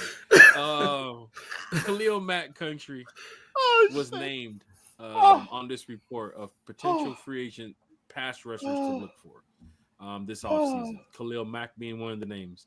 Josh Sweat also being one of the names. Chase Young, who we just talked about earlier, could be one of the names too as well. Joshua Uche from the New England Patriots is also there too as well. And the in-house pick, Lorenzo Carter. These were 5 of the names that were mentioned in this report from Terrion Wack from the Atlanta Falcons. Big shout out to Miss Wack. She does a great job. But Terry, Carrie, not Terry. Don't Country, call your me thoughts. first. I'm on a delay, man. It's I'm so focused on his laugh right now that I see Lorenzo Carter on the screen, but I have no idea what it's for. Oh my I'm God. on a delay. It's the We're talking about the I'm sorry. Man, y'all pass must rushers get take some here. edibles or something. Y'all laughing way too much. I'm about to bring out the Tito's in a minute. Start talking about some parlays. What's about to happen? I'm just trying to be all business, and we can't get it together. I'm sorry. Oh God! Here it I'm goes. sorry. Remember y'all, when I'm Jack's sorry. mic went out? Oh, here it goes. Oh, It That never was went out. It hilarious. just went. I cried real tears from that. It didn't go out, Jack. It just, it just. We were roasting his mic. yeah. Boy, Yeah. Eric, let me tell you something. Eric went so hard. Eric, my God. Eric is a fool, boy. Eric went Hey. so hard. Big shout out EP in the chat, man. Eric Parker, man. Jake Black said, "Come back from working out," and all I hear is T-Will dying laughing again. LOL. Man. Hey, Terry's having a good Friday. This is what it's all about. Falcon fans talking Falcons football, having a good laugh, enjoying the off season. What else is there to do? Ain't no football Sunday. I think what's that? The UFL comes back next week, or what is it? The Next week. Yeah, the week or the week after. So you get some type of spring football coming up here shortly. Man. 5 free agent edge rushers. We're gonna do these last 2 topics. We'll get up out of here. Enjoy our Friday. Terry has 3 more shows to get to, so we got to go ahead. I'm done for the day. I'm done. I'm not going to survive another show. Thank you, Bigelow. Thank you. Terry got a show at 2:43. I'm not. Show at 3:13. I'm not going to survive another show, sir. Bigelow is taking me out of the game. Holy shit! I ain't do nothing. Wow. Oh my God. So I done lost 5 pounds messing around with y'all, man. I need to lose about 10 more, but that was the hard way. Free agent edge rushers, country. Khalil Mack, Josh Sweat, Chase Young, Joshua Uche, Lorenzo Carter, in-house. Not Joey Bosa, please. What's up, Carrie? I said just not Joey Bosa, please. I see he's on the list, but I think he's gonna be free agent, right? It's possible. He's injury prone. No, thank you. Yeah. Terry, country, your thoughts on just these names that were put up from Terrion, and what's your thoughts on just these potential targets that could be looked at here in Atlanta? I mean, I don't believe Khalil Mack will be coming here. Due to the money, and I mean, I'm sure he wants to go to, and hopefully, by the time free agency comes around, and we're a couple weeks into free agency, hopefully, we'll be looking like even more of a contender. But I could see him to try to go to a perennial team like a Buffalo Bills or Baltimore Ravens or something like that. Josh Sweat, I mean, we seen what he just did in the Super Bowl. I would really like to get Josh Sweat. So every time he gets a sack, I can start singing, "Make me sweat, make me want to." Like that's the main reason. Yes, yeah, that's the main reason I want to get Josh Sweat. But I mean, 15 starts. He ended up with 8 sacks. I mean, he literally got a quarter of the sacks that he had for the season in the Super Bowl. So he picked the right time to show up and show out. But Chase Young, and even though he has the injuries with the neck and the previous injuries and everything, I feel like he might fit this Jeff Ulbrich scheme a little bit more. Hopefully, we'll be running a little bit more 4-3 with the personnel that we have. I'm hoping Grady Jarrett is still here, and with the Ruka Rororos of the world, they're more 4-3 D tackles. So out of all of those guys, Chase Young is the guy that I would prefer to get, unless it's Josh Sweat, so I could sing, Sing some Tyler. Joshua Uche, Lorenzo Carter country. Lorenzo Carter, of course, he's been here in Atlanta for a couple of years, and fans just haven't really, seen the pass rushing Lorenzo Carter, more like your zone coverage, run contained Lorenzo Carter. Yeah. Your thoughts on that? Well, Lorenzo Carter disappointed me because I wanted to, every time he made a play, saying "This is the Carter" by Lil Wayne, but I didn't really get a chance to do it that often. So didn't he go to Georgia? Yeah, go Dogs. So he did. Yeah. So I mean, for those of you who say the Falcons don't draft Georgia players, I mean, well, we didn't draft them though. Yeah, we traded. We signed him. We didn't draft him. Okay. Okay. All right. Fair enough. Joshua Uche, country. Any thoughts on him? I need a little bit more production. Appearances, 3 quarterback hits, 2 sacks, not a flashy guy. Yeah, I mean, we could put Terry out there and get that right now. Shit. Where you want me to go, Coach? Put me in, Coach. Where you want me to go? Hey, a 5-tech, squeeze that tackle's outside shoulder. That's all I need you to do. Let's go. That's it. That's all I got to do. That's all I need you to do. Put him on his ass. Reverse counter boot. That's all I need you to do. I got you. Cover it. I got you. Let's go. Let's shift sides now to the secondary here. Let's look at the cornerbacks. Carlton Davis. Now, this report just came out recently of the top 5 free agent cornerbacks who the Falcons could have on their radar. Let's go to Terry on this one. Carlton Davis. Remember we talked about this the other day, Terry? Putting somebody who's a veteran alongside A.J. Terrell versus trying to draft the guy, even with that 15 pick in the second round. Clark Phillips will still be there too as well, so you got to work on him. D. Alford, we'll find out there. Another name, Mike Hughes, which is on this list. We'll get to that. But Carlton Davis from the Detroit Lions, a free agent cornerback who could be on the Falcons' radar. Terry, your thoughts on Carlton Davis, pairing him alongside AJ? I mean, I guess you could do worse. 2 interceptions, 1 forced fumble, 2. What was his PFF score? I get to that PFF. Terry's a PFF guy. I personally think that the Lions will try to re-sign him. Do you guys think so? I think the Lions probably want to keep that core together. I think Dan Campbell has said that a couple of times about keeping those guys together. So I think they're going to try to bring him back, honestly. Yeah. And that's a guy on the Falcons' radar. I mean, he's played at a high level with the Detroit Lions past couple. Okay. So remember he won the Super Bowl with the Bucks. His PFF score is 74.5. Okay, so he's 29th out of 223. Yeah, 23. Yeah. Okay. Although his pass rush, well, no, that's pass rush. All right, coverage, he's 38th out of 223. Run defense, 20. Hey, man. Could be somebody that if the Lions don't want to bring him in, then it could be somebody to look at, right? His contract was expensive too as well. Well, he's going to want a lot of money, I think. Probably like $20 million a year. Yeah. And he's 28 years old too as well. Yeah, he's a little up 30. there.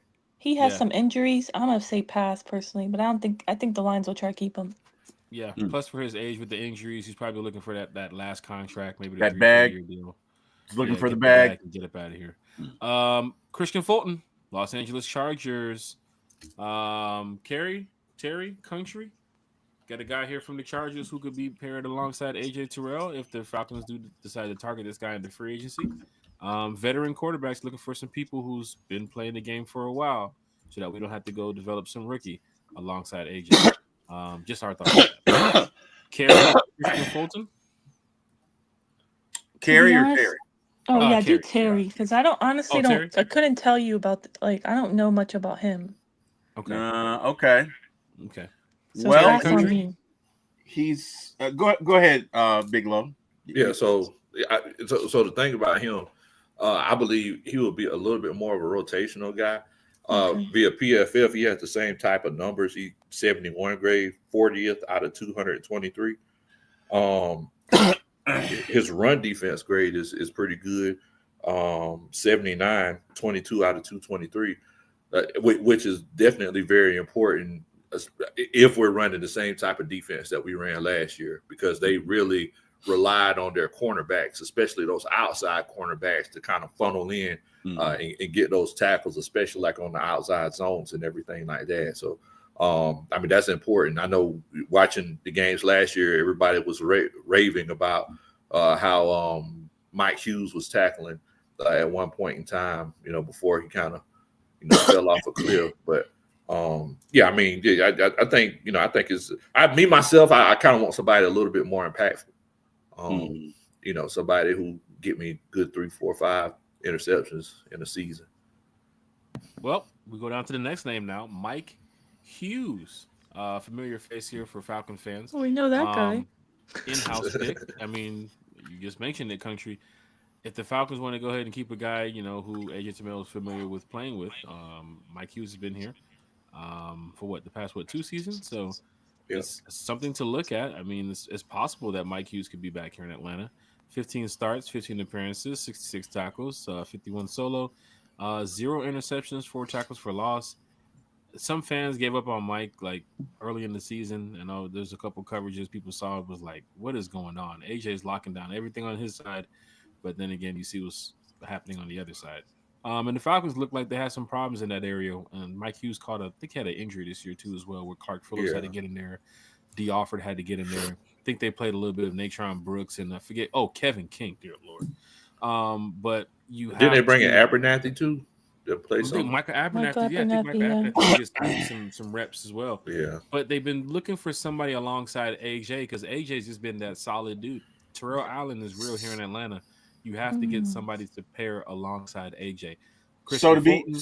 To be fair, Jack, not to cut you off, but coverage-wise, Mike Hughes' profile is better than Christian Fulton.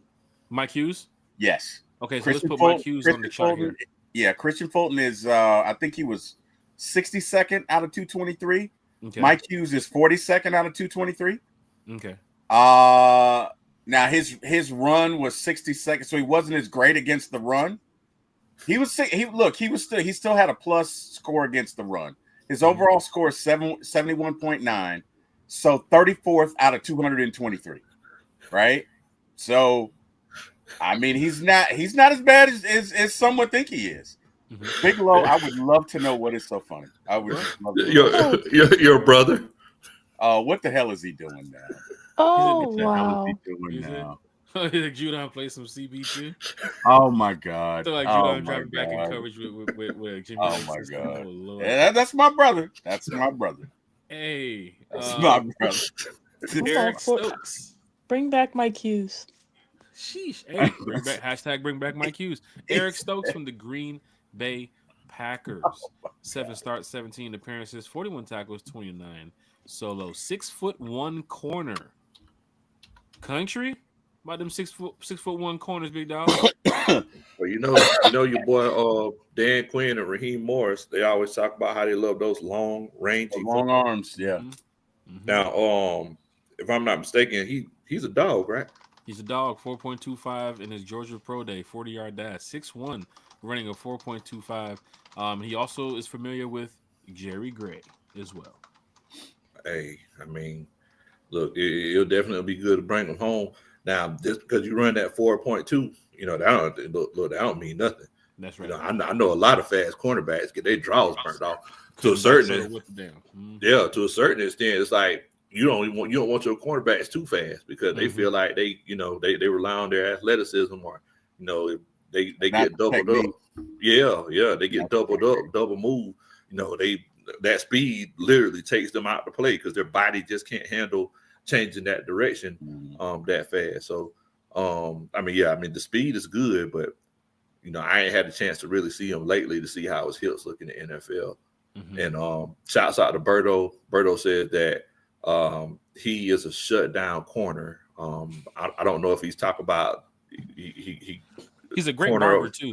I don't know, like corner of a table, like corner of a. Is he talking about NIL Berto, Jack? Is that who he's talking about? I'm talking about NIL Berto. Oh shit. Berto's in the chat. Big shout out to Berto 95. Carrie, you're not gonna hit him with the well done steak. You're just gonna let him live.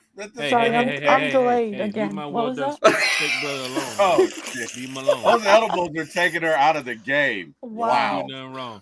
Wow. Carrie, in country, we talked about Josh Sweat from the Eagles, who could be available as a pass rusher. What if we go get another player, maybe from the Eagles, and Avonte Maddox too as well? Go get a pass rusher, go get Josh Sweat, go get Avonte Maddox. You lock up 2 in your positions. Any thoughts about that, country? Avonte Maddox from the Philadelphia Eagles. Look, it's cool, man. But at the end of the day, I want somebody with a little bit more production.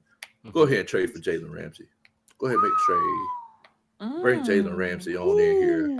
Great tackling cornerback. They said that he wants out of Miami. Great tackling cornerback. Has a great relationship with Raheem Morris. And he's played cornerback and safety. So it's one of those situations where I feel like I feel like it's a match made in heaven. Well, more experience that you need out there at the cornerback. Jalen Ramsey would be a guy that can definitely fit here with Atlanta. Of course, with Zach Robinson, Raheem Morris, people that he's familiar with.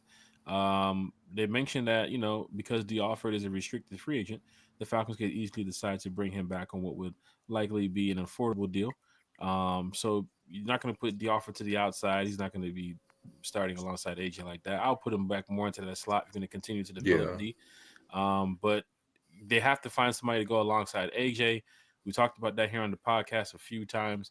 Go get a veteran cornerback. Just my opinion. Don't waste a draft pick on a cornerback when you know you can go grab a guy in the free agency. That was just 5 of the names that we mentioned, from edge rushers to cornerbacks. There's a bunch of more names out there. So don't just say, "Oh, I saw that on One Time for the Fan. That needs to be the guy." No. There's a whole lot out there. Research. Look at the free agent cornerbacks that's available this year. As you see that teams are going to be releasing players coming up here shortly, so guys will be available. But some pretty good names that we saw already. # bring back Mike Hughes from Carey. Just don't go after Berto, because Berto, he spelled cramps wrong in the chat. Shit. he spelled cramps wrong. He said, Call them clamps? He meant to say cramps, Carrie. He meant to say. Did he really? I'm just picking on him, but I can see Berto catching a cramp, pulling a jug of milk out the refrigerator. I can definitely see that. Oh my god! He does not miss. Lo, I got a question for you. What's up, man? Where are you on metrics in football? Because I know metrics play a big part in baseball. Metrics is huge, in my opinion. In football, and you are a coach, you do evaluate people, right? So if we're evaluating our choices, the last 2, Maddox and the last guy, I can't think of his name, but he was 10 points less than Mike Hughes in PFF. So he was a 61. Avonte Maddox is 56. So he's 15 point lower than Mike Hughes. But there are some coaches who may say, yeah, but he fits what we do better. He fits our system better.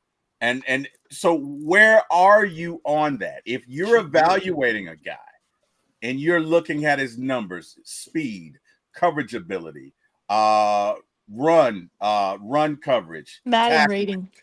Where are you? Wow. Remember the GM, or was it the heck? No, it was a GM that said they looked at the Madden Jets, rating. right? Yes. Oh my.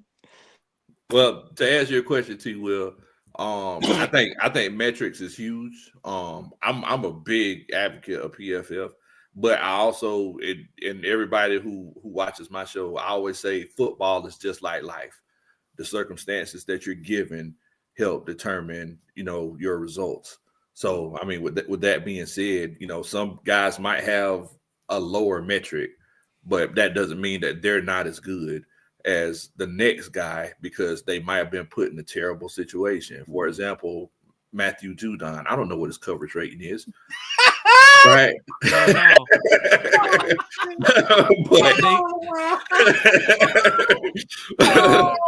But they put him in a terrible situation, right? Oh, wow. I walked into that. I walked right up to that door and got punched in the face. Nah, man. You're right. But seriously though, Yeah. some guys, they just get put in terrible situations. Yeah. So I mean, just because they have a 65 and this next guy has an 80. Mm-hmm. Meanwhile, this guy is put in a great situation. Right. Look, at the end of the day, look, Jack Spade, he has more money than I do. I mean, but that doesn't mean Jack is smarter than me. Jack was just put in a better situation in life than I was put in. I mean, as long as he comes by and fix his roof, all right, we good. Wow! Right now, brother, you're just a special guest. My bad. Just make sure you send me my money. Just make sure you send me. Make sure you send my check over. It can be Zelle. I don't care. Just don't be trying to scare me with that cash app like you did last time. You need a break?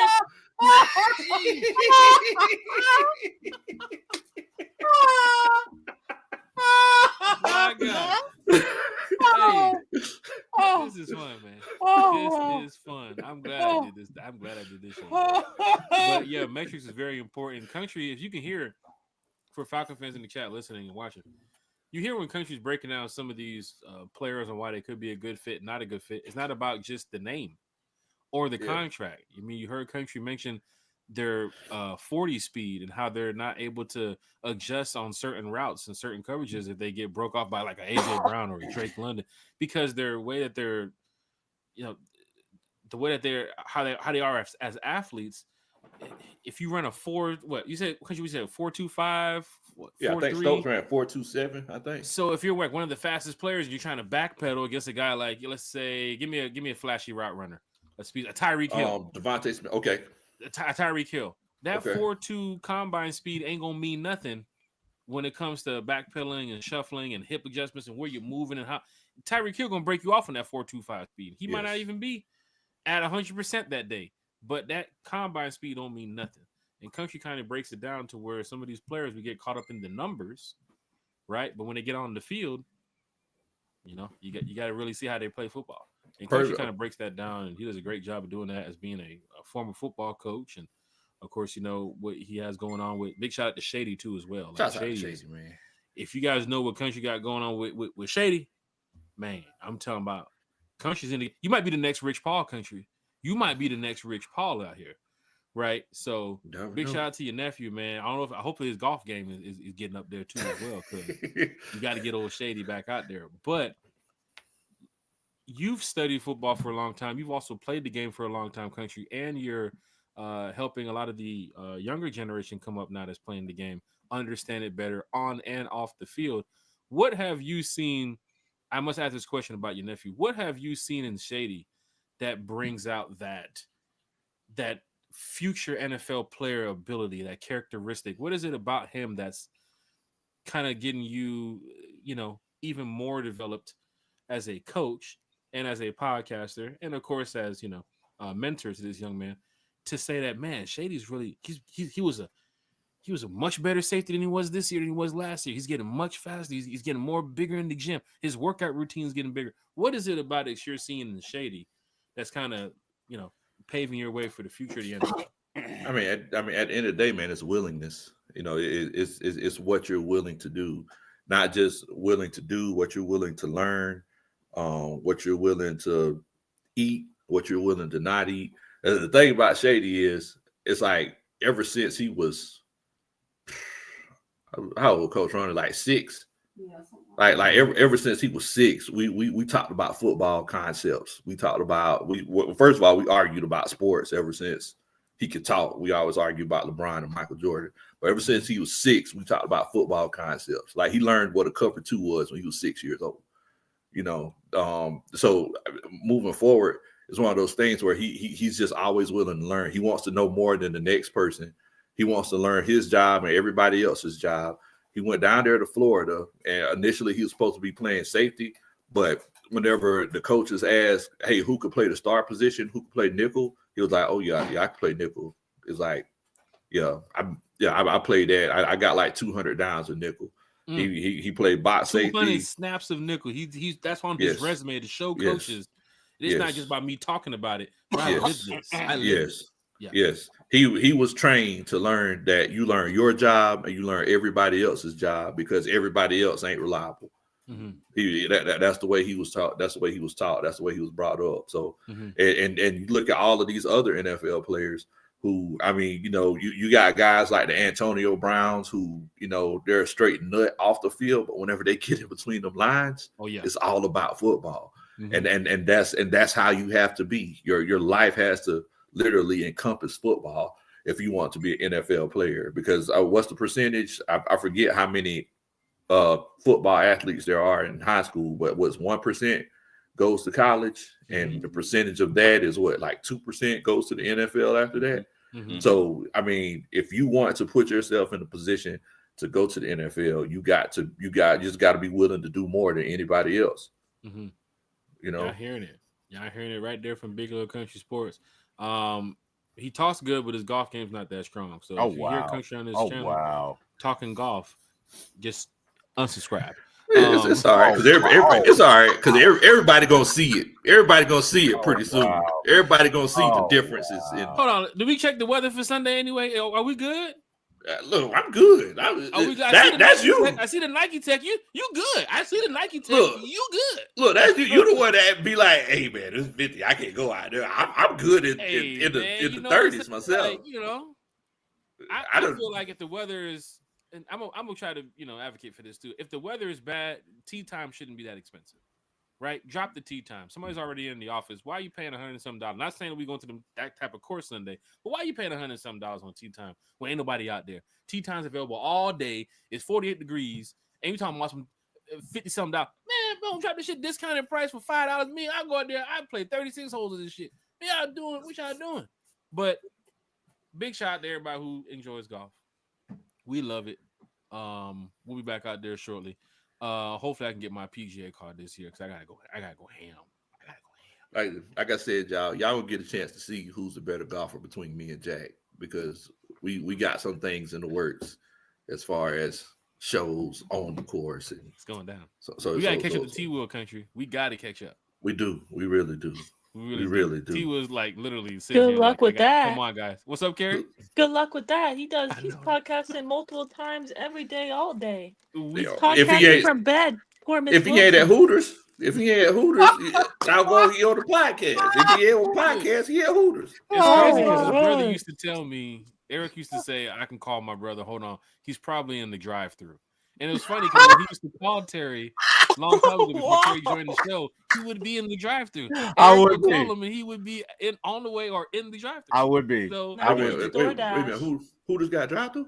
No. That's not. Wow.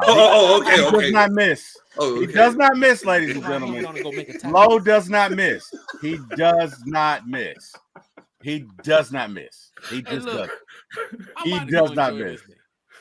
I need y'all to go enjoy this day too. This is the pretty much just a intro to the draft show that's gonna happen.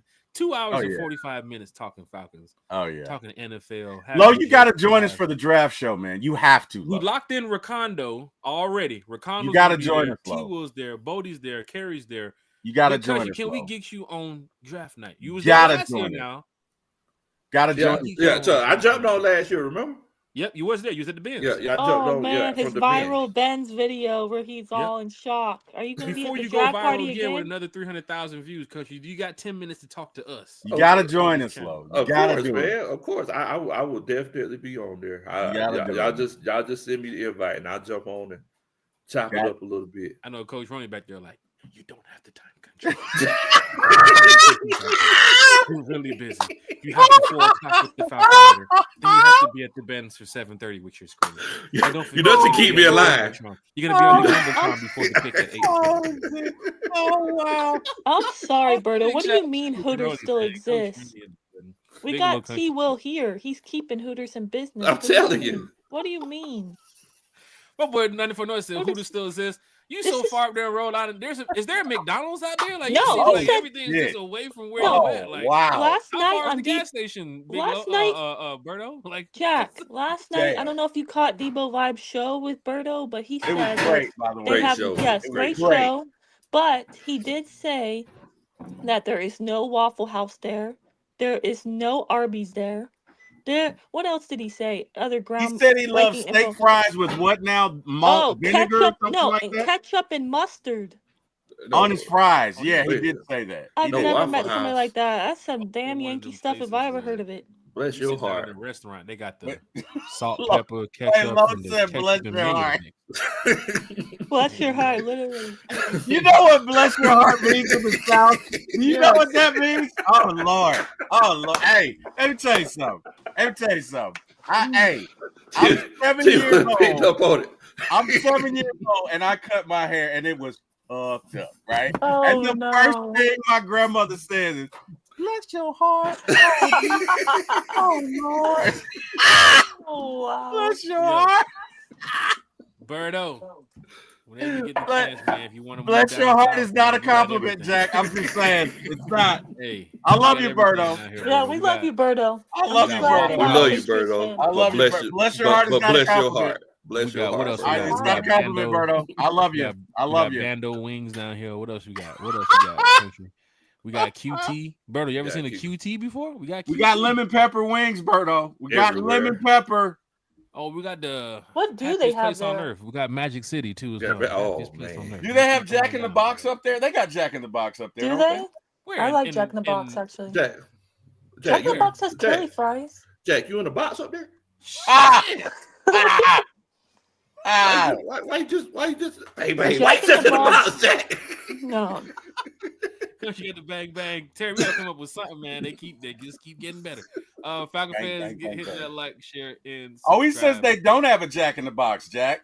No Jack in the Wow. Box. I mean, What do bro, it's they Rhode have? Island, bro. Please tell us Man. what So they you do never have. seen the QT? Bro, it's Rhode They got Island. stuff like Culver's and Do they? Okay, I We like got a Culver's. Culver's down Like here, Martin's? I think. yeah, we just got one. We got I a love Culver's down Culver's. here. Culver's Yeah, the is Culver- bomb. Okay. Culver's be hitting. Okay. Yeah, we We got said a. we got plenty of Magic City up here and dollar stores. Oh shit! Dollar Oh Tree? shit! Hey, I love Okay. those wings at Magic City too. Sorry, Kim. I love those wings at Magic wow. City.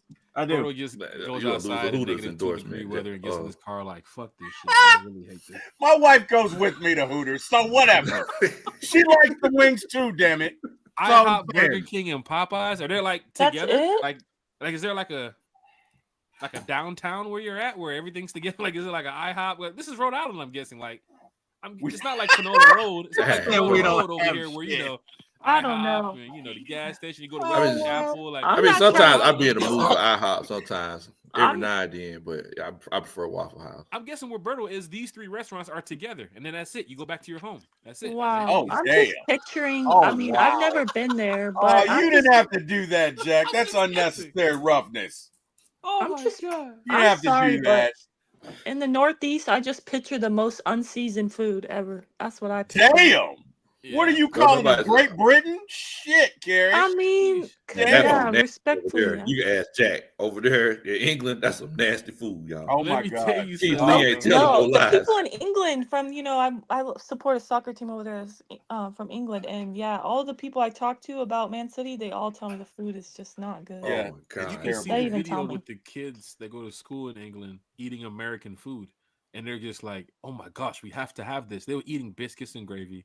They were eating like regular snacks that we had, chips. Their chips it just tastes different. Their Coca-Cola tastes different. Yeah, Their they food put is lemons in seasoned. it. Bro, when I found out the duck fat with the fish, and I was like, the duck fat with the fish, that's what they're Bro, battering with it.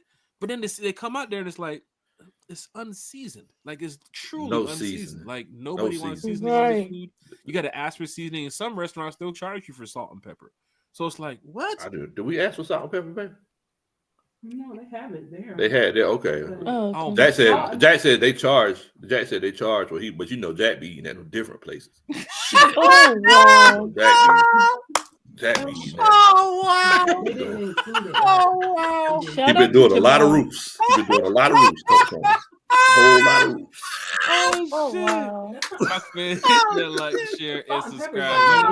You want more than 3 hours of one time for the fan? Come on back, draft night. Special guests, everybody having a great time. Bodie's reaction to making that pick or to calling out the pick, because Bodie usually finds out before anybody else is on the channel. But at the end of the day, we're here to represent these Atlanta Falcons. We have a great time doing it. Country, on your respective platform, we all see you when you talk Falcons. You do a great job doing it. So continue Thank you, doing brother. what you do. Thank you. Miss Carrie, you Yes. can see her on social media from Falcons to Manchester City, who just recently lost in the UCL. But we'll be back. Don't be worried about it. Can Right. anybody say treble winners? Not too many treble winners out here in this Right. world. T Will, I don't know how you do it, man. You got to get up out of here. You have another show starting in 3 minutes. You're Stop. supposed to Literally, drop the link. Drop the link. Yeah, I mean, Terry, just imagine Terry. Like you're working like Sports Center can't even do what you do, Terry. Oh So man! big shout out to what Terry got going on with For My ATL Sports. The channel is doing well. He has now switched over to adding a Atlanta United show on Tuesday. Make sure you say football, and his name is Miguel Almiron, Football. nickname Miggy. Miggy. Football. The Atlanta United Football. supporters. Miggy. You also Miggy. got to give a shout out to Footy Mob, Resurgence, and what's the other game? Terminus. That's their supporter clubs. Footy over there Mob with and Terminus. Yeah. Atlanta Jennifer United. talked about Footy Mob when I. She's probably a member of spoke Footy to her Mob the other as well. night. It was Yeah. one of the first groups that started. So to see Atlanta, even with the weather, and another thing too for Atlanta folks, y'all was out here wearing shorts and t-shirts, doing cookouts in the middle of January, and God said, put back on that damn jacket. Yes, Put he back did. on them damn long pants and them damn Yes, socks. Lord. We finna go ahead and change this weather. Yes, he did. Yes, he See did. what's going on Amen. out here in this world, y'all. Stay warm. Put those put those clothes back on over those bikinis. Let's go. None Carrie, of that. Warm out here too as well. It's even 44 where Carrie is at, and Carrie's upset Carrie- It's a because cold day. Carrie just sent us an Applebee's/IHOP. Did you see that? That's crazy. That's new in Texas. there's a what Applebee's/IHOP Say in what? Texas? in Texas. Yeah. Like you go like Applebee's on this side, IHOP on this side. Yeah, I Yep. just put in the chat. Check it out. It's literally like a combined. You remember old school? They Damn. had like. I'm looking at it now. Wow. Remember You know, old Bert- school? They used to have those like a pot, like a Long John Silver's connected to a Taco Bell type of deal. They sure It's like did, that. didn't they? Yeah, Yes. they sure did. Did you? They said hear We about gotta- Birdo, they have a Dollar Tree/cookout. We What? Oh, I would leave. I We- love both of those places. we got a Kentucky Fried connected to a Taco Bell here. Yeah, we got We that. got too. one here. Prayers Yeah, for your I think stomach. Taco Bell and A&W is out there in Marietta Indeed. by what's that by Yellowstone or Kellystone Hospital, I think it is. The A&W and KFC over there. It's over I've there by never you. been to an AMW.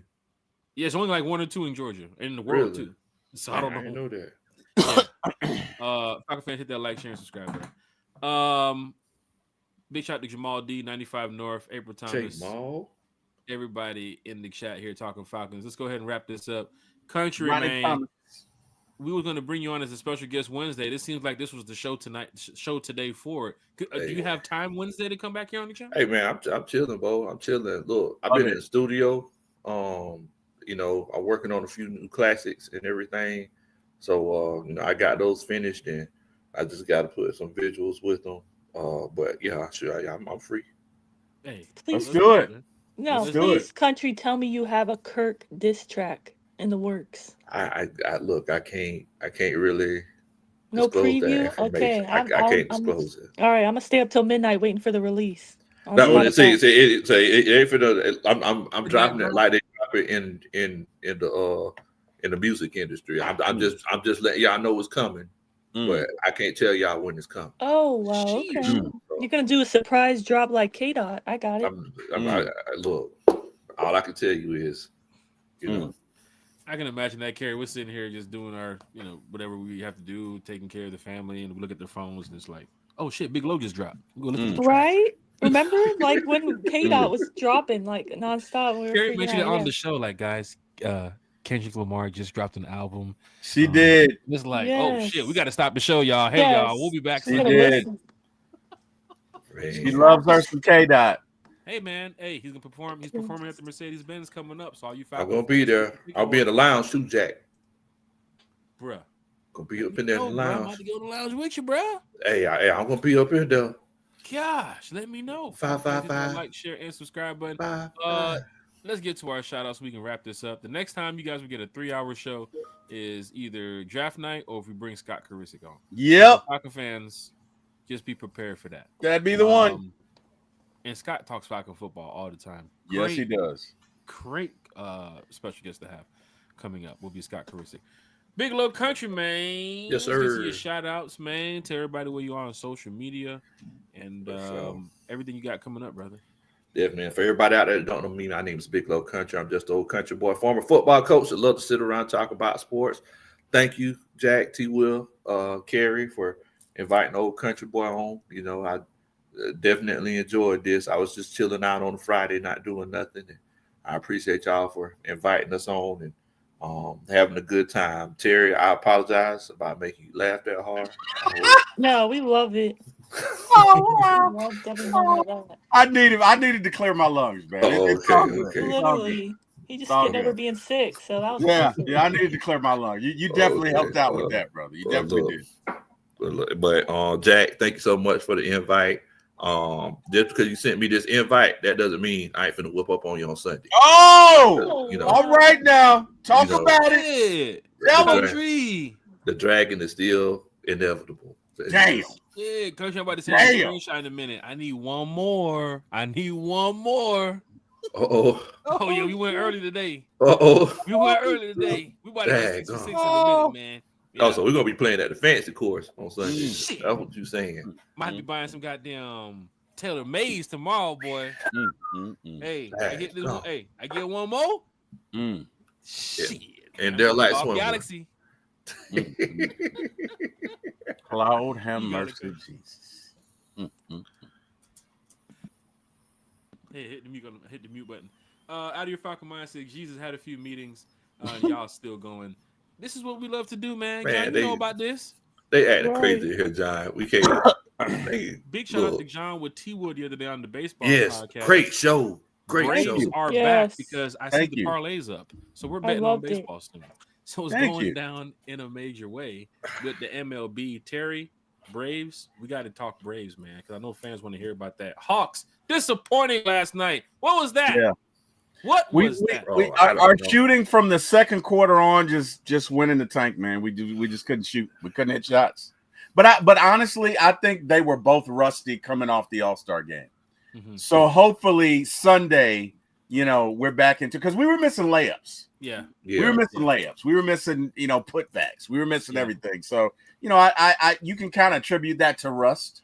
Yeah. So maybe, and dude Bantero or whatever the hell his name is, that dude's a gamer, man. That Bantero ain't no joke. Yeah, he comes to play. 3, you gotta watch out. And Franz Wagner too as well. He's a ball. Yeah. Yes. Franz Wagner. And I'm sorry, could I ask? I know Carrie's answer for this one. But since Alberto is in the Alberto's in the chat, let me ask y'all: sweet potato pie or pumpkin pie? See, I like them both. Yeah, I like them both. Come on, I'm from Alabama. I'm originally from Alabama, so I came up on sweet potato pie. My grandmama made. Oh my God, my dear, I miss you. I love you. My dear is mother dear, but it's ironically phrased. Anyway, I came up on sweet potato pie, but I discovered pumpkin pie in my adult life, so I like them both. I like them both. But which one, T. Will? I mean, you gotta give me one. If I have to make a choice, and obviously Big Low is saying I gotta make a choice, Sorry, Berto. If I gotta make a choice, then it's sweet potato pie. You hear that, Berto? Bang, bang. You hear that?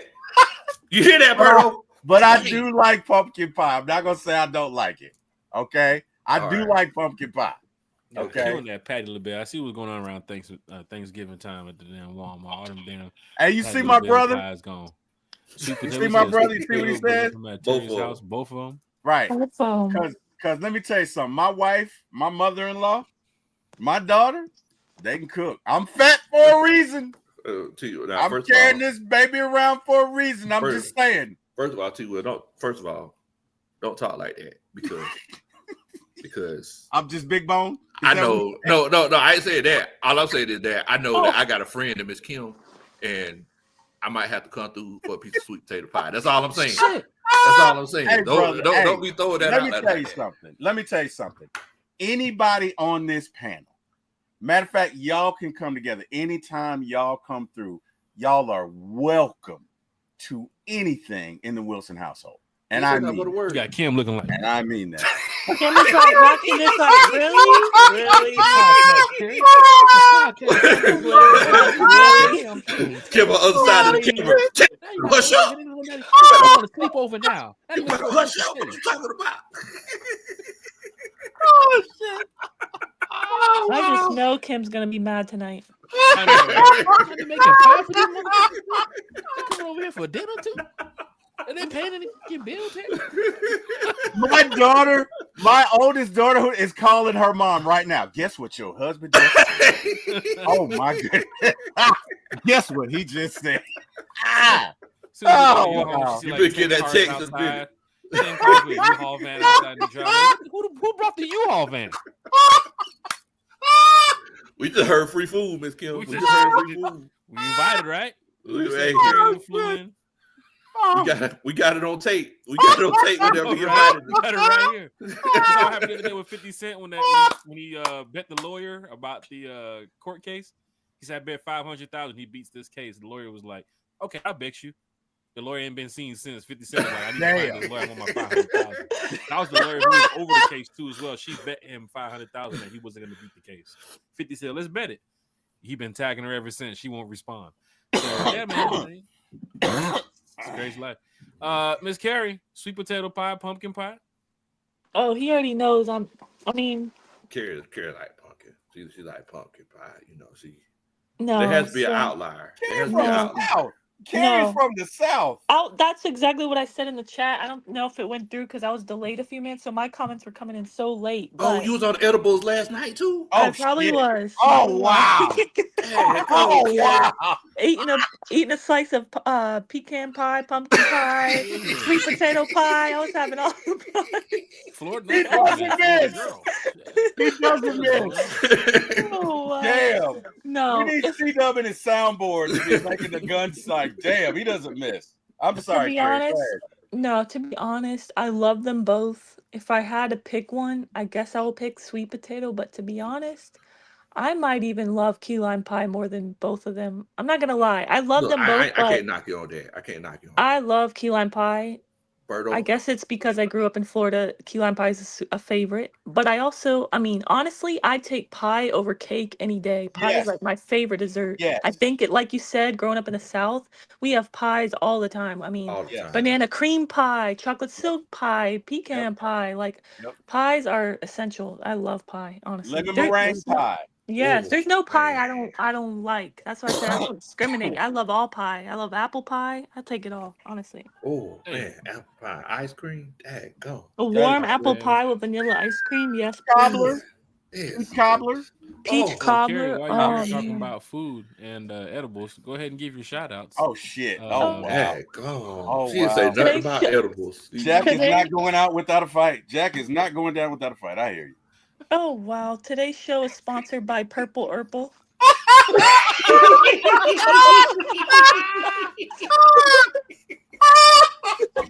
I'm hearing sponsored by. I'm getting happy. Like, oh shit, we sponsored this.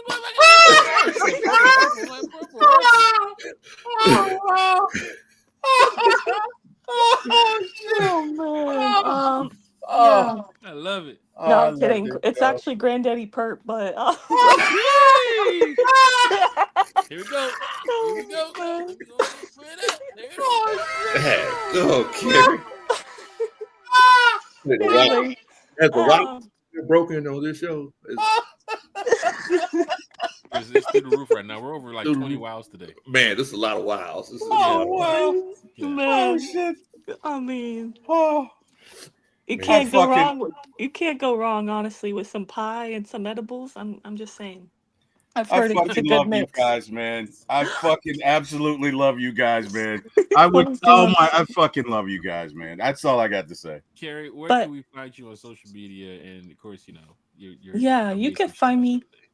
I'll shout out to you, Jack, you, T. You, Big Low. This has been so much fun. I appreciate you guys. I shit. appreciate everyone in the chat. You guys are awesome. Oh. I hope you're happy and healthy. I hope you have an amazing weekend. Good vibes your way. And yeah, you can find me on Twitter, Carrie Lynn XOX, and you can find me on here. You can find me on the Beard Gang.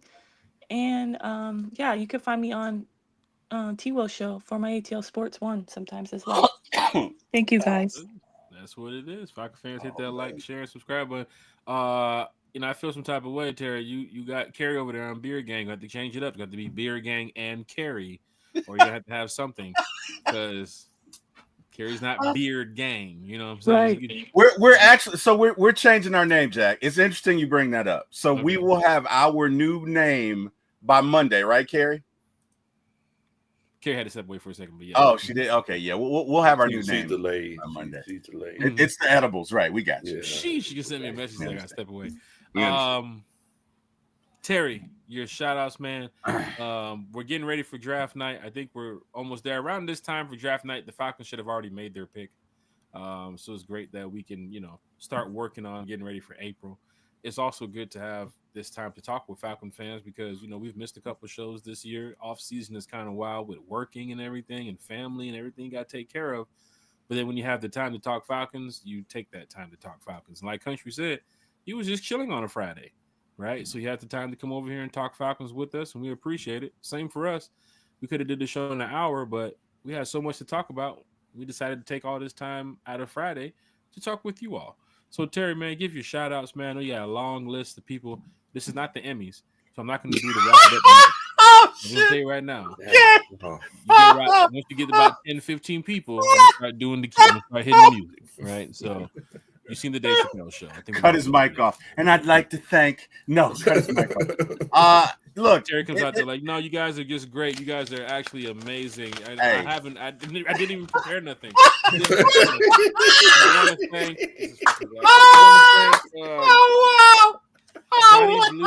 thank Johnny Blue. You in the audience, Johnny Blue? There he is, right there. At the Dollar Tree. and I'd like to thank Kevin Smith, the key grip. Oh wow, appreciate that. No. What peach is that? I hear this on the Emmys like they come over there on the show, these awards and like, oh my god, I didn't know I was gonna win. I didn't have nothing prepared. Let me get my hey. yeah. So and they bring this long ass list of names of people. So guys, seriously. When I say Peaches, I have a cousin named Peaches. No, she's not a stripper, but she is beautiful, and we grew up together. So when I say Peaches, that's who I'm talking about. I just use it affectionately because this is the South. I've heard a lot of folks named Peaches. But anyway, Big Low, man, every time you join us, it is such a great time. It is so great to fellowship with you, man. It's just great. It's fun to do shows. Every time we do shows, man, I end up with my stomach hurting because I laugh so hard, right? So I mean, it's just bro, it's great every time. Please come back for the draft. What the hell is Jack doing? Oh, he's throwing an 80-yard pass. You know, you talking about backup quarterbacks. Just preparing. Oh, okay. All right. Getting a lot of numbers I don't have in my call log here. Oh wow. Oh wow, that's crazy. So anyway, guys, you can obviously find me here at One Time for the Fan. Sunday nights, Wednesday nights, Friday mornings, sometimes Friday afternoons. You can also find me at For My ATL Sports 1 on YouTube. Please tune in Monday morning and tune in all week. We got a show Monday night featuring Atlanta United. So don't miss that. And look at guys, to everyone in the chat who showed up, we appreciate you. We can't do this without you. Could have been anywhere in the world. Chose to be with us. Want to thank God and for waking me up and allowing me to be here. And last but not least, thank you, Jack Spade. Thank you, Eric Parker. And thank you, Big Low, for joining us. And Kerry, goddamn it, we love you. And there you go. I just want to say, as I hold this football, I'm one of the greatest players that never made it. I would have been a motherfucking problem out there. Oh, They would have had Jack is really on those edibles now, guys. Okay. They would have had to find a way to shut me down. Boy, that moonshine is good. That flying. Man. Edibles I'm and just thinking about all Tito's. them times. Whew. All them times I had that. Yeah. Tell him, Jack. Yeah. I chose a different life. Yeah, man. Or maybe a different life chose me. Tay Don't Bros. worry. Don't worry about those little pink guys dancing in your eyes right there. Just ignore them. It's okay. It's fine. It's fine. It's okay. Hey, Jack on the shrooms. That was tripping, man. Carrying the chat. Hey, this the last one. I appreciate y'all. Even if you like your steak, well done. Jesus. Dang, go. Hey, look, going down in the major way. Friday show is now completed, man. Thank y'all for joining us this afternoon. Out of your Falcon Minds in the chat, he says, still waiting on my training camp invite to be the next safety. I feel you, Jack. Shit. Hey, let me tell you something. John at safety, Jack Spade at quarterback, Country. Well, I'm going for tight end this year. I'm going for tight end. Country at tight end? Yeah, as a matter of fact, I was just waiting on the show to be done. I got my bag packed up. Oh, shit. I'm finna head to Florida right after this show's over with. Mike, he already got the workout. You're part of something special that Penix was talking about. Yeah. Mike, he got the plane waiting for me at the Marietta Airport. I don't fly out of. Why don't you get down there and go stand there with a clipboard? Country be waiting on you since like 2:00. Like, bro, what the fuck you doing now? Yeah, man. He told me to come. Well, I ain't gonna say what he said. I ain't gonna say. What's it? Stop the cap. Hey, look, Chris Lewis, thanks for jumpstarting my weekend. This shit jumpstarted my weekend. I just told Country, like, golf this weekend. Enjoy Atlanta, y'all. Like, we all we got sometimes, man. Yeah, Atlanta United is back tomorrow. Braves spring training, I believe, is underway now. So this is gonna be fun. There was actually a spring game already, right, Terry? Somebody already played. Yeah. Really? Yeah. One played. So come on. Somebody from the Dodgers or the Blue Jays played, I believe. Yeah, I think so. Somebody played some today. stuff I up don't on know. these parlays. I'm like, oh shit, baseball back. But it's gonna be great. So get out there and enjoy this season, Falcon fans. Don't forget, take care of your friends, take care of your family. Once again, we don't bash players. We're not bashing coaches of the organization. He said Dodgers Cubs. Yeah, that's right. It was Dodgers Cubs. Oh, okay. But yeah, take care of your family, take care of your friends, people around you, people that love you, man. Just be great. The Falcons will do what the Falcons need to do to get better. We all here on the podcast will talk about it. We will continue to talk about it. Draft, off-season workouts, every single event the Falcons have coming up, we'll discuss it. You saw today, we even talked about, the Bird Lady situation, off-season free agent edge rushers that could be available, cornerbacks that could be available, franchise quarterbacks and what they mean to their team. Of course, the Michael Penix situation, fans would say, we have our guys. Some fans would say, we got to sit and wait for a little bit. But either way, we want to win. All fans can agree that we want to win. So it's going down in a major way. Sunday night at 8 p.m., talking Falcons football. Country, special guest with us next week, Wednesday at 8 p.m. So that's going to be great to talk some more Falcons football. We don't know what's going to happen between now and next week, Wednesday, but I guarantee you Country will be ready to come talk Falcons with us. Oh, yeah. Big shout to 23,000. He was here with us the other night talking Falcons. He'll be back, of course, from time to time. He does this so well. So big shout out to Bodie. Big shout out to Miss Carrie. I feel bad for Carrie. It's 44 degrees. She doesn't know what to do. She's usually... Sorry, I'll be on the yacht tomorrow. Oh shit! Oh wow! Oh wow! It was so quick. It was so quick. Damn. Future weather, like, okay. You are right. You are right, Jack. She rocked that jaw a little bit. You all right? You sure it's right? How many fingers I got up? How many fingers? Tell me. I don't know. She rocked that. We start drinking yet. Too. Wow. And Terry, you've been with us after a Falcon game. You know how the drinks get flowing. I know I can't hang with you, brother. I know that. We lit, man. We live. Tomorrow, Atlanta United game is going down. So shout out United. Go get that win. First win of the season, hopefully. T Will, thank you. Everything, country, y'all, the group. One time for the fan, from the fan, for the fan. We will see y'all later. Rise up. Bye, everyone.